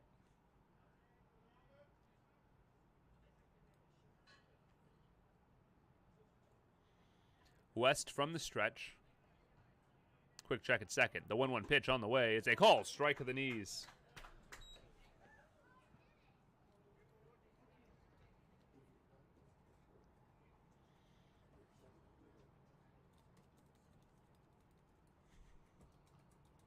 On deck is Alex Lopez Torres 0 for 3 with an RBI. First things first, the 1-2 with 2 away. This pitch is grounded. Barber can't get to it, and they're going to send the runner. No throw, an RBI single for Noah Christensen, and that will push the scoreline to 4-1.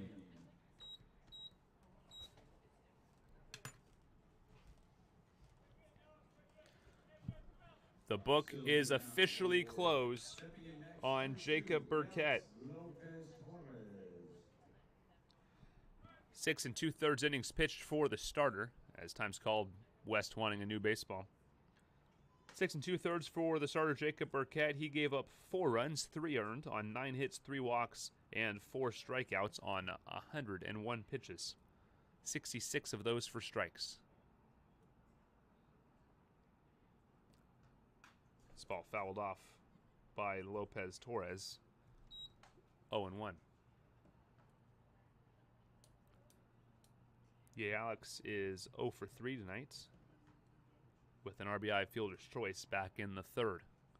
Merchants with some work to do now as they trail 4-1. See if West can keep the line where it is. This ball grounded. Barber on to first in time for the out, and that will retire the side. Honkers pick up another run. We head to the bottom of the 7th inning. It's 4-1 Honkers.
Welcome back. Aaron Barber leads things off here in the bottom of the 7th inning and fouls off the first pitch he sees.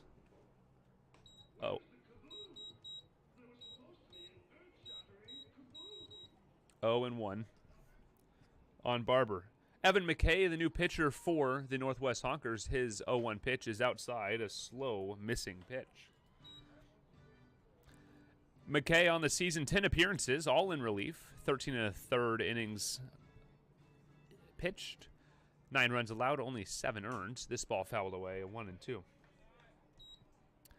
13 hits on only 3 walks and 15 strikeouts for McKay, 2-0 record and a 4.72 ERA.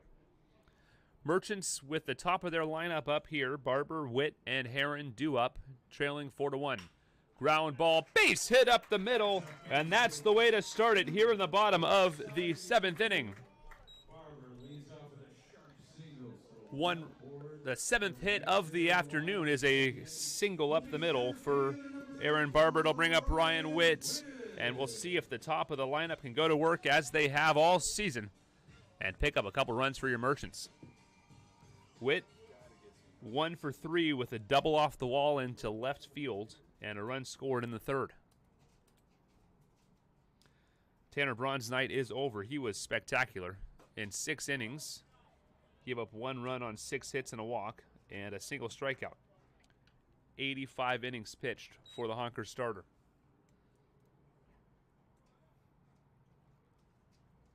Heron on deck. Kai Alberghini in the hole. Foul tip. Count is 0-2.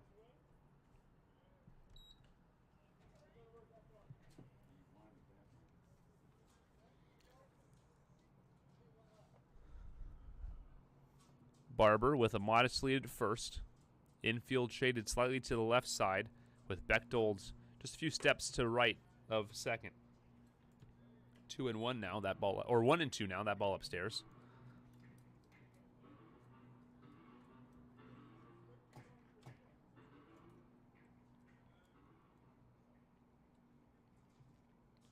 McKay delivers the 1-2 pitch well away. Good stop by Lindgren, and the count is 2-2.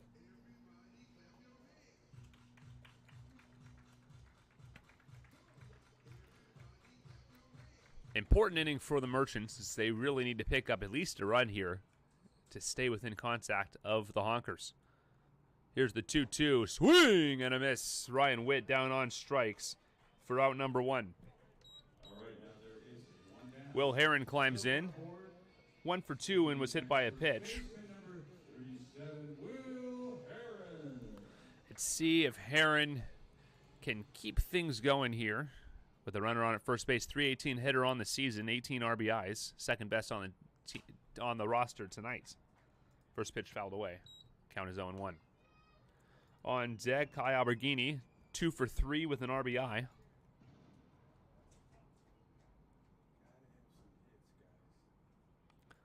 Merchants have had opportunities, but not able to cash in, and a great pick by Lindgren. Count 1-1 now, but Barber would have been on second right now if that ball gets by.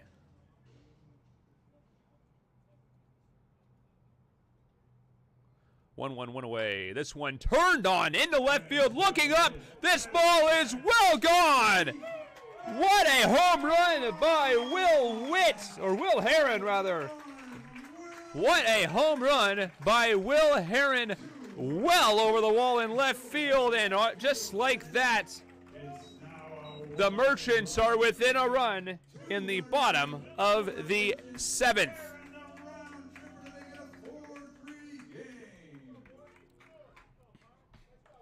Evan McKay struggling with his command and hung a couple breaking balls. That one was crushed by the first baseman, Will Heron. And now within a run are the Everett Merchants. 4 runs on 9 hits, no errors for the Honkers. 3 runs, 8 hits, 3 errors for the Merchants. And Evan McKay to face Kai Alberghini, who's 2 for 3 tonight.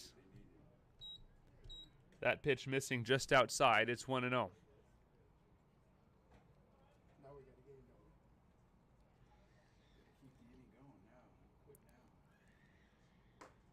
called strike.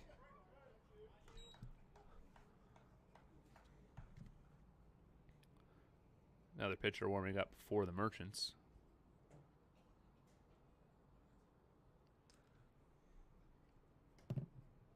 Called strike. Borderline pitch going the way of Evan McKay. And Alberghini going to have to battle now down to 2 strikes.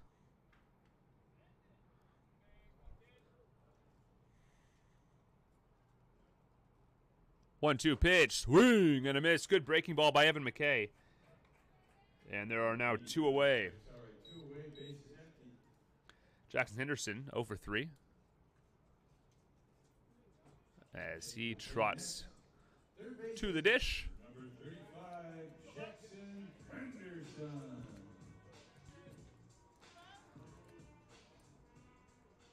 Good news with all this offense is, should the Merchants be retired in order the rest of the way, the top of the lineup is going to get another crack at this.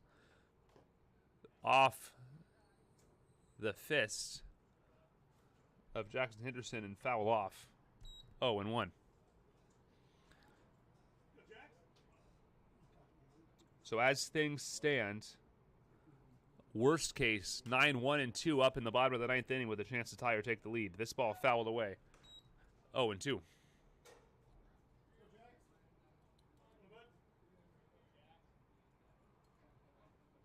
What a shot by Will Heron to change the tenor of this game. Ball popped up, but it'll get out of play. 0-2.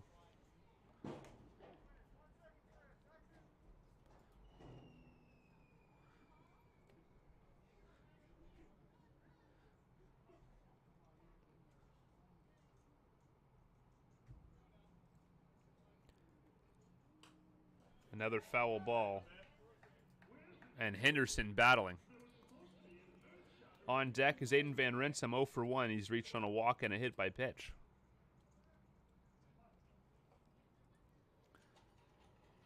Bo Blacken coaching third, eager to wave in some more runs. The 0-2 is just fouled.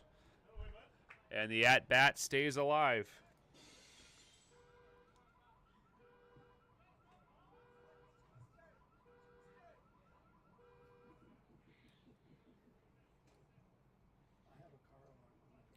Oh, 2. 2 outs. Top of the 7th. Or rather, bottom of the 7th. Honkers lead 4-3. This pitch outside. McKay thought he had a strikeout to end the inning. He was heading to the dugout, but that pitch looked a bit outside. Van Rinsum on deck. Count now 1-2.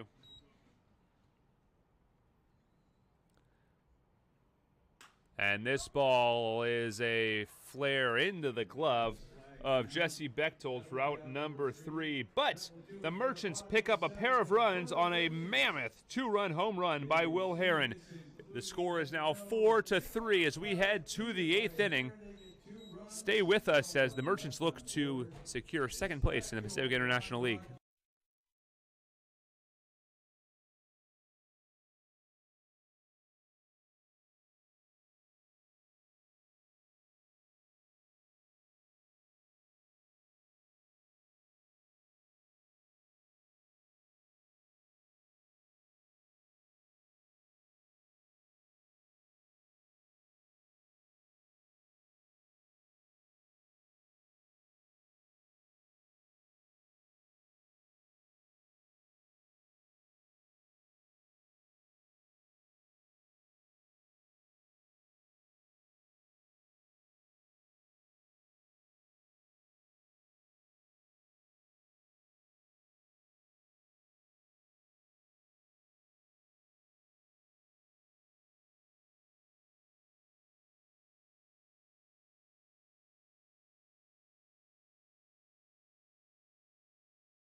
Welcome back. Aaron West back in the game. He'll pitch the top of the 8th inning. Merchants pulling within a run on a mammoth Will Heron 2-run shot out by the digital scoreboard, or the analog scoreboard rather, in left field. Leading off is Cameron Perjone, 0 for 3 with an RBI. This pitch down low.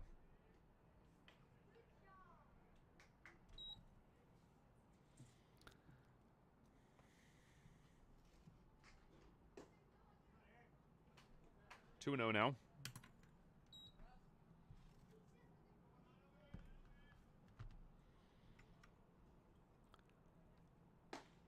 Just catching a piece of the zone, and Aaron West getting back in the count.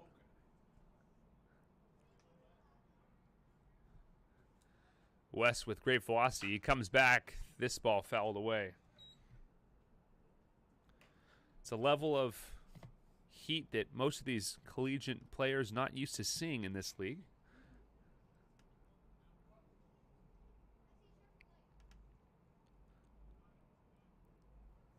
Two-two pitch on the way. Called strike 3.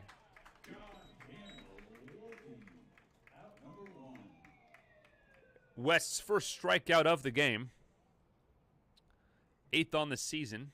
Now batting for the Honkers, number 11. As Max Brown climbs in. 1 for 3. He was caught stealing. That was back in the 2nd inning.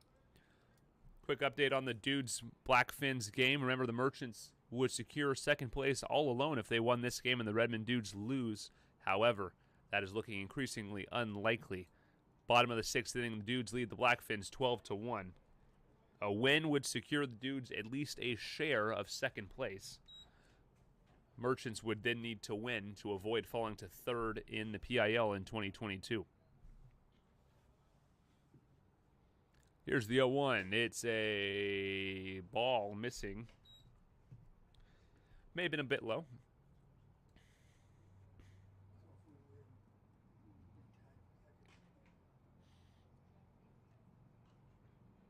One pitch coming. Swing and a miss. Good pitch there.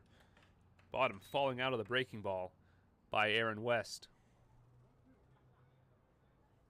Couple men up in the Honkers pen. No one throwing with any real intention. Here's the 1-2 pitch on the way. It's a call. Strike 3. Back-to-back strikeouts looking for Aaron West. He'll look to strike out the side against Kendall Yackley. Perhaps the best hitter tonight.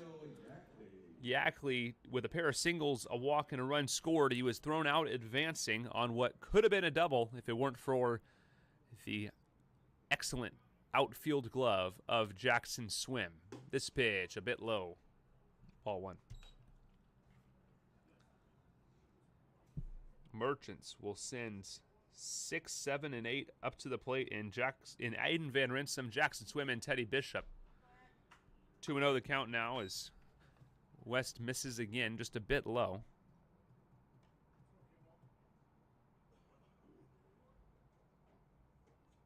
Action in the pin. This ball missing. 3-0 count, the first of the evening for West. The pitcher throwing not listed on the roster or on the lineup card, so we'll see what that situation is for the Merchants as Harold and I put together the lineup card, and that pitcher, not one that Harold would thought was available today. We'll see what the situation is if he tries to enter the game. 3-1 the count now on a called strike. It's possible he's just throwing a bullpen as well. This ball hit well, but Witt is right there in center field. 1, 2, 3, go the Honkers. We head to the bottom of the 8th inning. Merchants need to run in the last 2 frames to force extras.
Welcome back, bottom of the 8th inning. The legend, the great Harold Payette, for all their hard work this season. Hayden Van Rinsum leads things off as the home crowd giving a round of applause to the Merchants coaching staff in this final home game. Van Rinsum takes a ball outside, and the count is 1-0. Jackson Swim on deck. Teddy Bishop behind him. Well hit to left center field. Looking up and making the play is Brown in right or left center field for out number 1, but that ball hit a ton by Aiden Van Rinsum. 1 away now for Jackson Swim. 0 for 3 tonight. See if he can break out of a long slump here as he makes his return to the Merchant roster.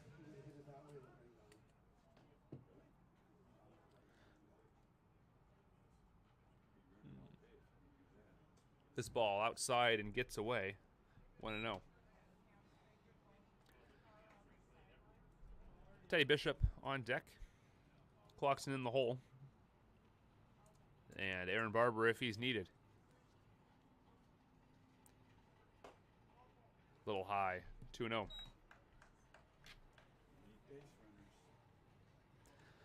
See what Swim can do here. Stolen base on the year. So decent speed. Is this pitch a called strike? Boy, that was close. Merchants running out of opportunities. Every out is a huge one. This pitch upstairs, 3-1. Good discipline by Jackson Swim.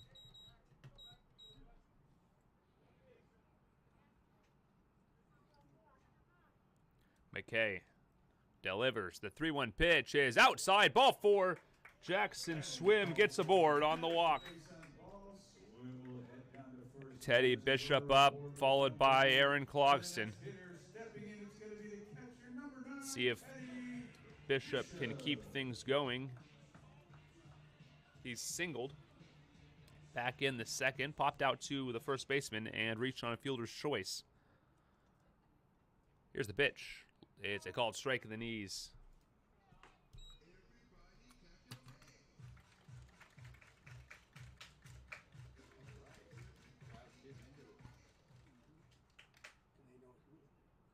Oh, 1 upstairs, ball 1.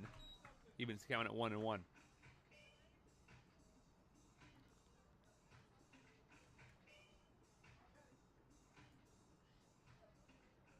Time called. Out comes the manager for the Honkers. We'll take a quick break as the Honkers get things sorted out. Teddy Bishop will get some signs from Bo Blacken.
Welcome back.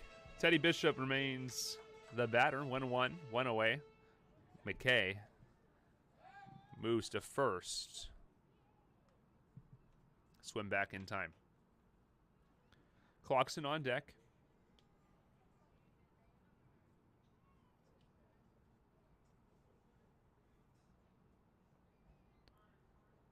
McKay, another move to first.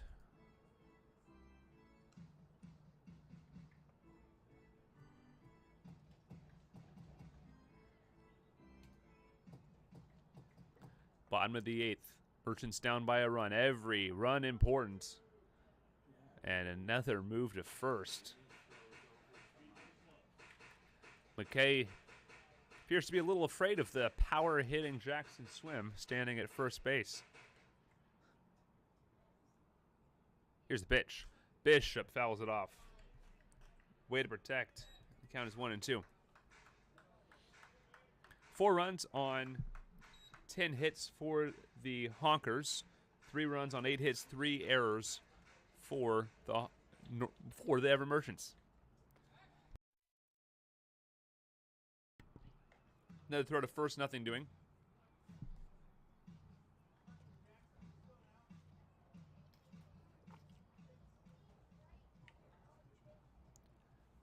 One, two, here's the pitch. It's well hit in the left field. It's going to get down in front of Savitt for a base hit. Swim to second base, and the Merchants in business here with only 1 away.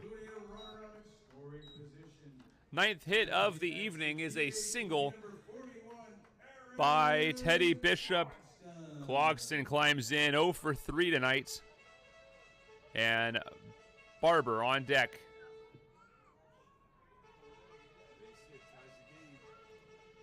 Swim with good speed. Bishop fast for a catcher.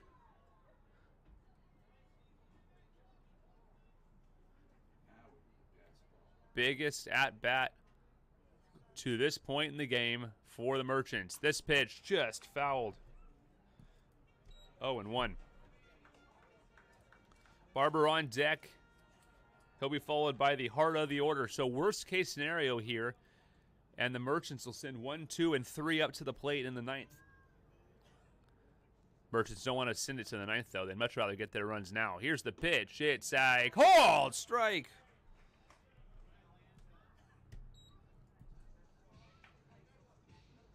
Must have just caught the outside edge. It's 0-2. No double plays.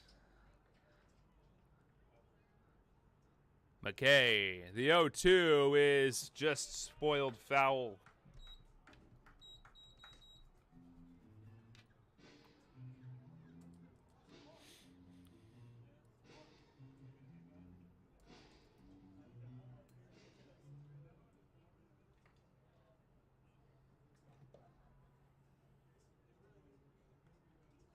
Oh, 2. Bishop spoils it foul. Or rather, Clogston spoils it foul, excuse me.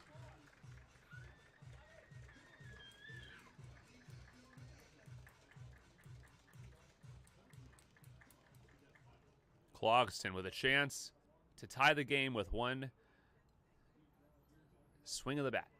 Here's the pitch, the 0-2, and this one's popped up deep to right, playable. Jackson Swim's going to tag and bluff to third. Probably a smart call. That was a great throw. Out number 2, a fly out to right field. And here comes Aaron Barber with a golden opportunity to tie or take the lead.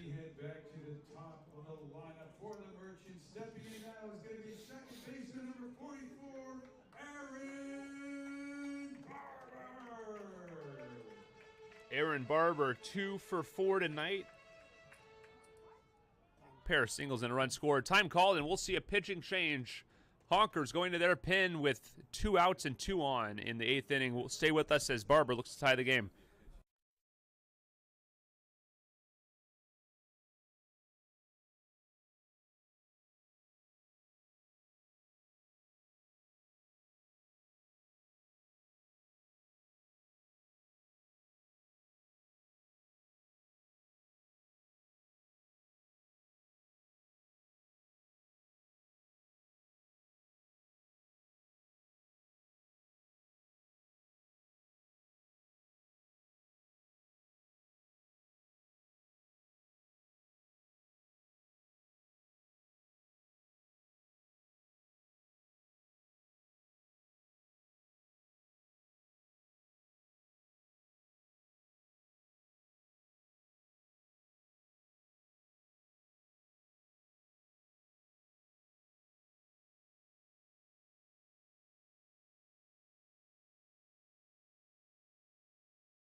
Welcome back.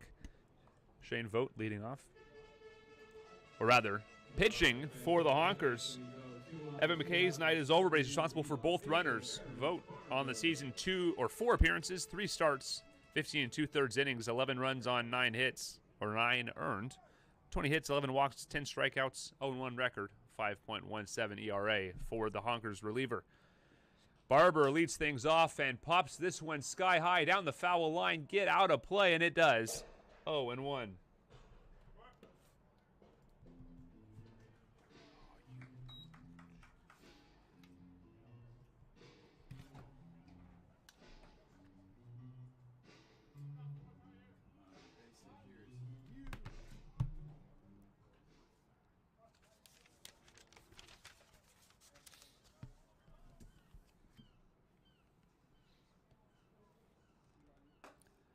Just a bit outside, 1-1.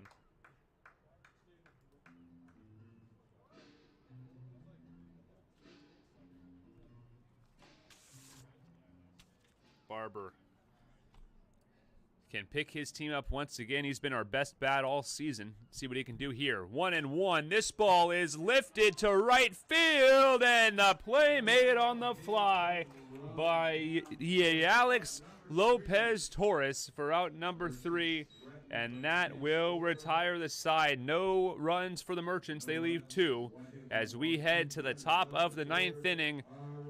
Merchants look to keep it where it's at with an opportunity to tie or take the lead in the bottom of the 9th inning. Stay with us.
Welcome back. New pitcher for the Everett Merchants is Gabe Smith. 5 appearances, no starts, 8 innings pitched. He's given up 8 runs all earned on 15 hits, 3 walks, and 8 strikeouts. An 0-1 record and 1 save on a 9.00 ERA.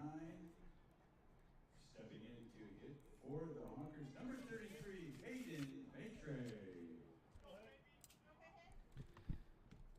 Hayden Maitre climbs in 7-8-9, due up for the Honkers. Here's the pitch. Called strike.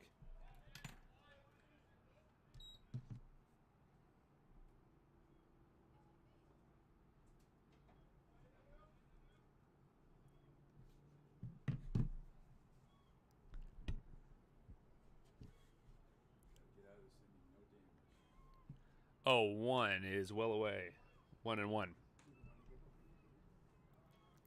Smith's job here, go nice and clean. 1, 2, 3, and turn it over to the heart of your lineup. Witt, Heron, and Alberghini due up next for the Merchants. Here's the 0-1 or the 1-1. This one's lined into right field for a base hit. Leadoff hitter aboard for the Honkers. Single to right field. Tommy Lindgren up next. Into the plate next, number 16, Tommy Lindgren. And a pinch runner coming in, number 21. Who is it?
Ryua Inamoto, pinch running at first base. Tommy Lindgren up. He is 0 for 3 with a pair of strikeouts.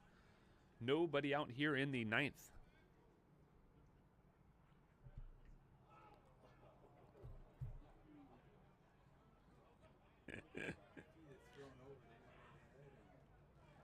And a fake move. Wow. Trying to extinguish the threat of this runner. Runner goes, bunt shown, pitch inside, the throw down, and it's out of the glove of Van Rinsum. Stolen base. And a runner in scoring position for the Honkers. Not the worst throw in the world from Bishop where that pitch location was, but not quite good enough, and Van Rinsum couldn't hold on. Corners in. 1-0. Called strike, and that back pick might be there if Inamoto goes that far again. That is a bold secondary lead on a catcher as good at throwing runners out as Teddy Bishop.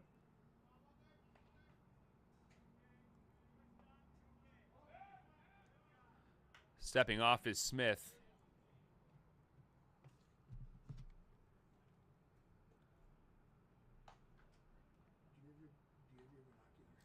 Olette is warming up for the Everett Merchants, number 19. Here's the 1-1 bunt shown. He punts it foul. And now we'll see how committed the Honkers are to bunting with 2 strikes. There's some analytics out there now saying bunting with 2 strikes is not as bad as people initially thought. That's still far from the conventional wisdom. We'll likely see swinging away here. 1-2, big lead by Inamoto. Here's the pitch. It swung through and missed. Strike 3. Good pitch by Gabe Smith. Number 1. Still a runner out there in scoring position as the next hitter will head to the plate. Number 1, Jesse Bechtel. Quick time called. Bishop heads out to the mound for a quick conference, get the signs straight, and he'll head back. See what the strategy is here with 1 away. Likely see the Honkers swing away with Bechtold.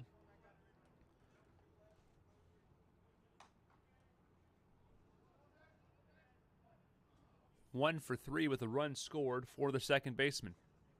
Pinch runner Inamoto on at second base for the designated hitter. This one chopped foul behind home plate. Count is 0-1.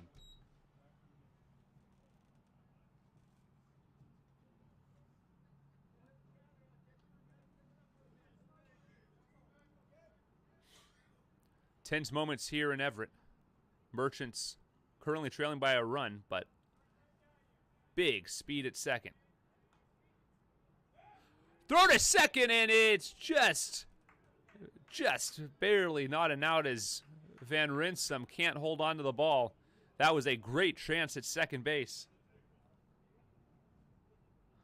That might be worth another try if they can get that opportunity again. But it'll at least distinguish a little bit of the speed of Inamoto, you would imagine. Shorten that lead just a little bit. Another move to second, not in time. No throw.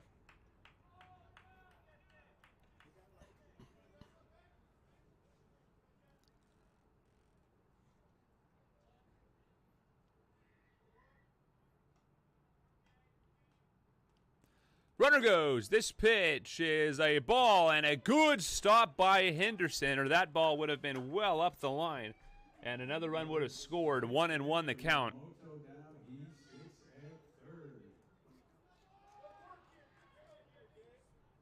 And the run is an important one, so the infield is in for a play at the plate.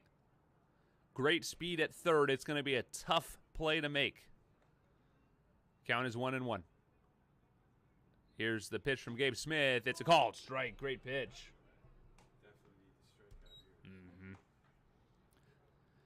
Any fly ball to the outfield will likely score Inamoto. He is that fast.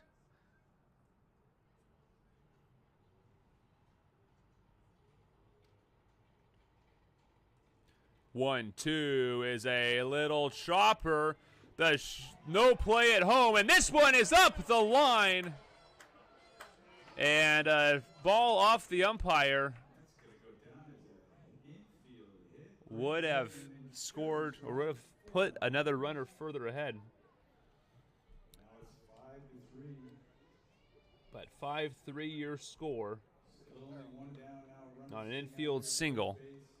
And Harold Pyatt's going to argue that maybe that should be an out at first.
Welcome back. Savit up to bat. 5-3 the score now here on the top of the ninth inning on an infield single. Inamoto coming home to score. This ball is a little bit low, 1-0. Merchants now need 2 to tie and 3 to take the lead, but first, or to win the game. But first must get out of the top of the ninth. 5 runs on 12 hits for the Honkers. 3 runs, 9 hits, and 3 errors for the Merchants. Ball missing, 2-0.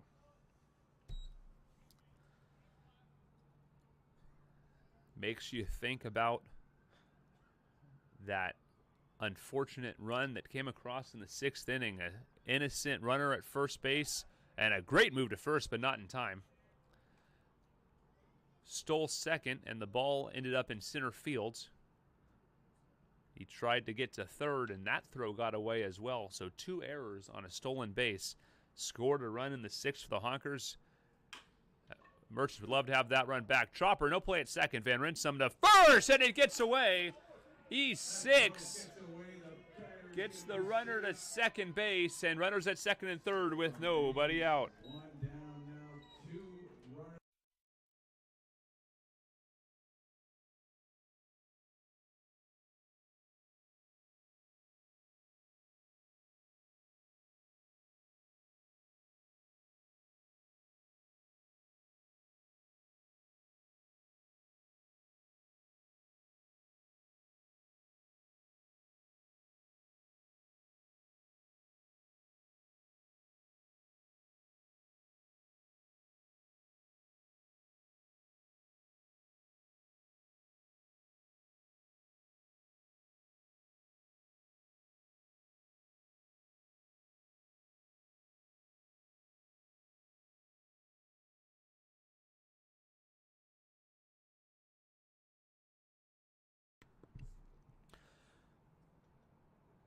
First pitch, and this ball gets away. It's a pass ball. The throw in is over the pitcher.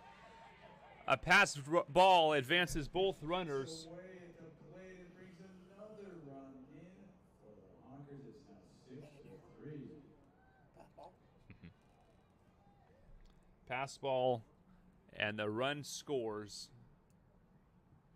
And the Merchants are in a bit of trouble here. Now it's 6-3, and a runner at third base with only one out.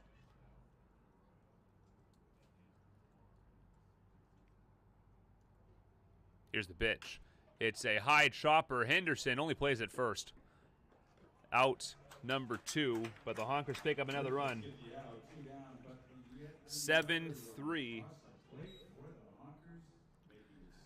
And the Merchants in a world of hurt now in the final game of the 2022 season. Now batting will be number 2. Yeah, it's Lopez Torres. Only good news for the Merchants is it's the heart of the lineup coming up for the home team. 2, 3, 4 due up. They'll need at least 4 now. Here's the pitch. It's lined past Heron. He misplayed it. That's going to be a base hit. And he's going to try to stretch it to third. Lopez Torres. And there's no throw, or there is a throw, but it's late. And that's going to be a triple for Lopez Torres. Harold Pyatt standing on the warning track. And out he comes, and he's going to make a move to the bullpen. 2 outs and a runner at third base. 7-3, the Honkers lead. Merchants in a world of hurt. Going to need a lot of help in the bottom half of the frame.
Welcome back, top of the 9th inning. Garrett Ouellette, the pitcher for the Everett Merchants.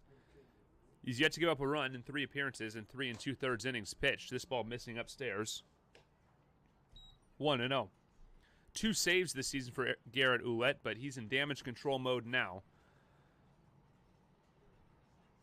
Merchants trailing by 4 in the 9th inning in a game that they must win to secure a tie for second place in the PIL. Swing and a miss. Count goes to 1-1.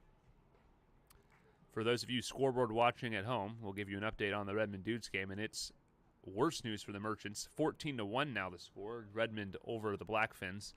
So barring a miracle, Everett will need a comeback in the 9th to secure a tie for second place in the PIL. Here's the 1-1 on the way. It's a called strike. Merchants will be able to put quite nearly their best foot forward in the bottom half of the inning. Ryan Witt, Will Heron, and Kai Alberghini due to bat for your Merchants. First things first, Everett needs another out. 1-2, 2 away. Ouellette delivers. It's a little low and inside.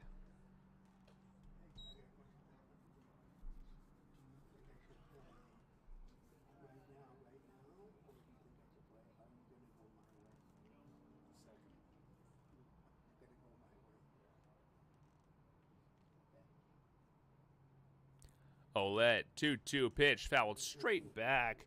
That's the second ball that would have ended up in the booth if there wasn't that net there.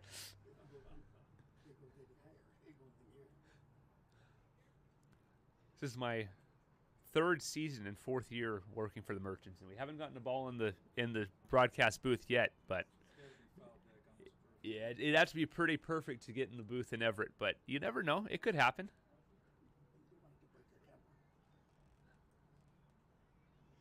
2-2, 2 away, ground ball past Ouellette into center field. That's got to score another run, a base hit for Padron. And the Honkers add on here, and the Merchants' hopes of a winning season starting to fade away. Now batting will be number 11, Max Brown. 8 runs on 14 hits for the Honkers. 3 runs, 9 hits, and 4 errors for your Everett Merchants. These runs coming across the plate now are unearned. Brown, the batter, this ball low, gets away from Bishop, but he's able to regather it.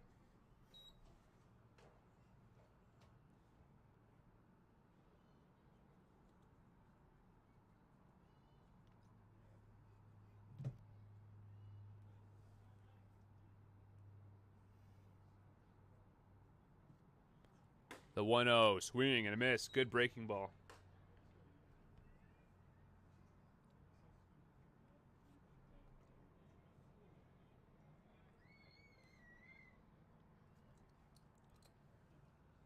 Close the book on Gabe Smith.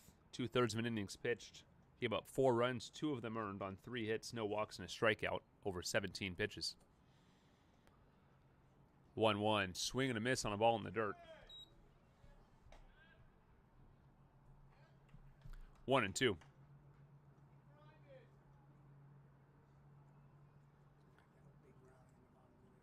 Merchants, as things stand, will need 5 runs to tie, 6 to walk it off. But the Honkers still with the runner on and outs to play with. Here's the 1-2. Swing and a miss. Ouellette ends the inning, but the Honkers pick up 4 runs, 2 of them unearned.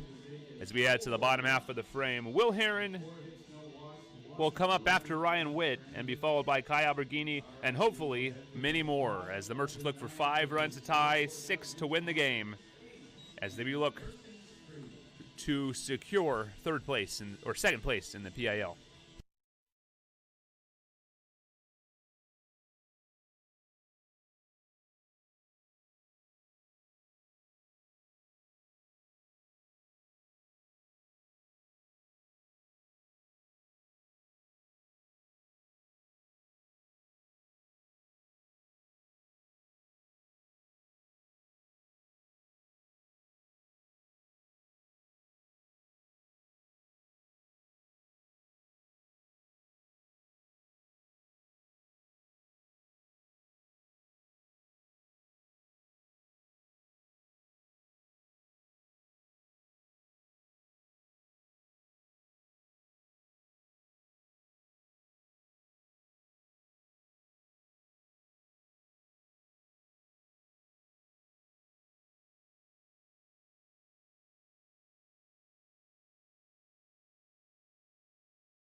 Welcome back. Ryan Witt will lead things off. Last chance for this season of the Everett Merchants as they look to secure second place in the PIL. Here's the pitch. It's well away into the backstop.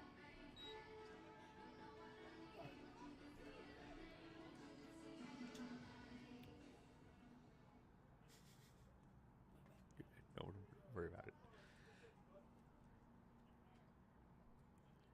Witt 1 for 4 tonight with a double and a run scored.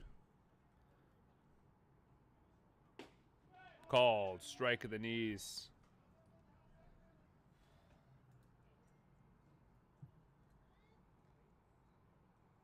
On deck, Will Heron 2 for 3, and Alberghini behind him 2 for 4.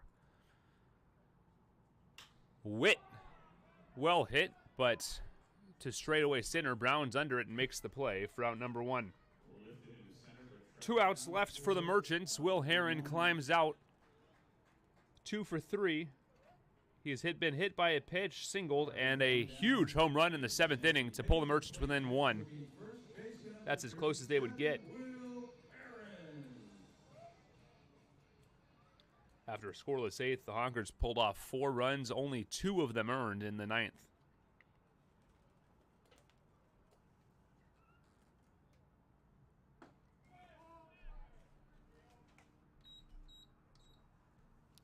Oh and 1 on Will Heron. See what the big first baseman can do. Here's the 0-1. It's fouled off. 0-2.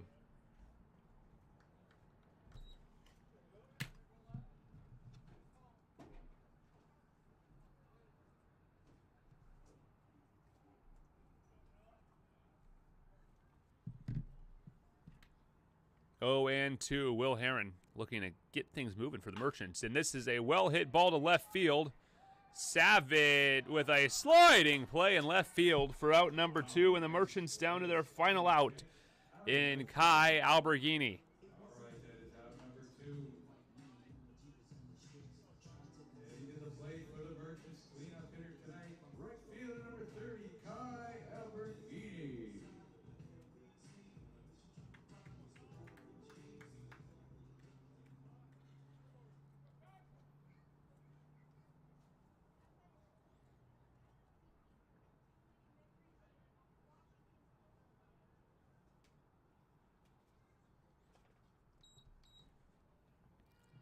First pitch to Kai is outside, 1-0. Everything's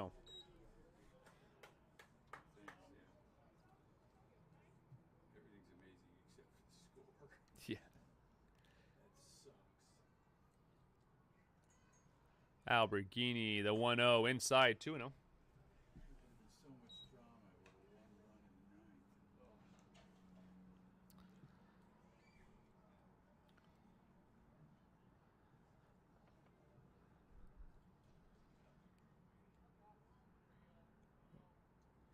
Vaught delivers. Alberghini takes a called strike. Merchants dugout doesn't like it. It was borderline. Jackson Henderson on deck if he's needed, followed by Van Rinsum, Swim, Bishop, and Clarkson, and maybe you get around to Barber and turn this into an interesting 9th inning. First things first, got to get a base runner. 2-1 pitch. This one's well hit to left, but Savitz right there, and that will retire the side. And that is your ball game. The Everett Merchants fall 8-3 to the Northwest Honkers. The Merchants fall to 15-16 on the year, and that will conclude their 2022 campaign. The Merchants, barring a miracle comeback in the top of the 9th inning by the Seattle Blackfins, will fall to 3rd place in the Pacific International League for the 2022 season. I'd like to thank you all for listening to our broadcast this season and supporting the Everett Merchants.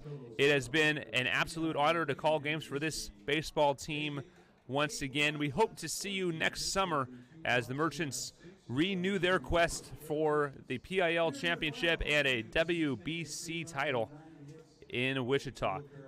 Until then, I am Sean O'Connor, the voice of the Everett Merchants. Thank you all for watching and listening, and until next season, go Merchants.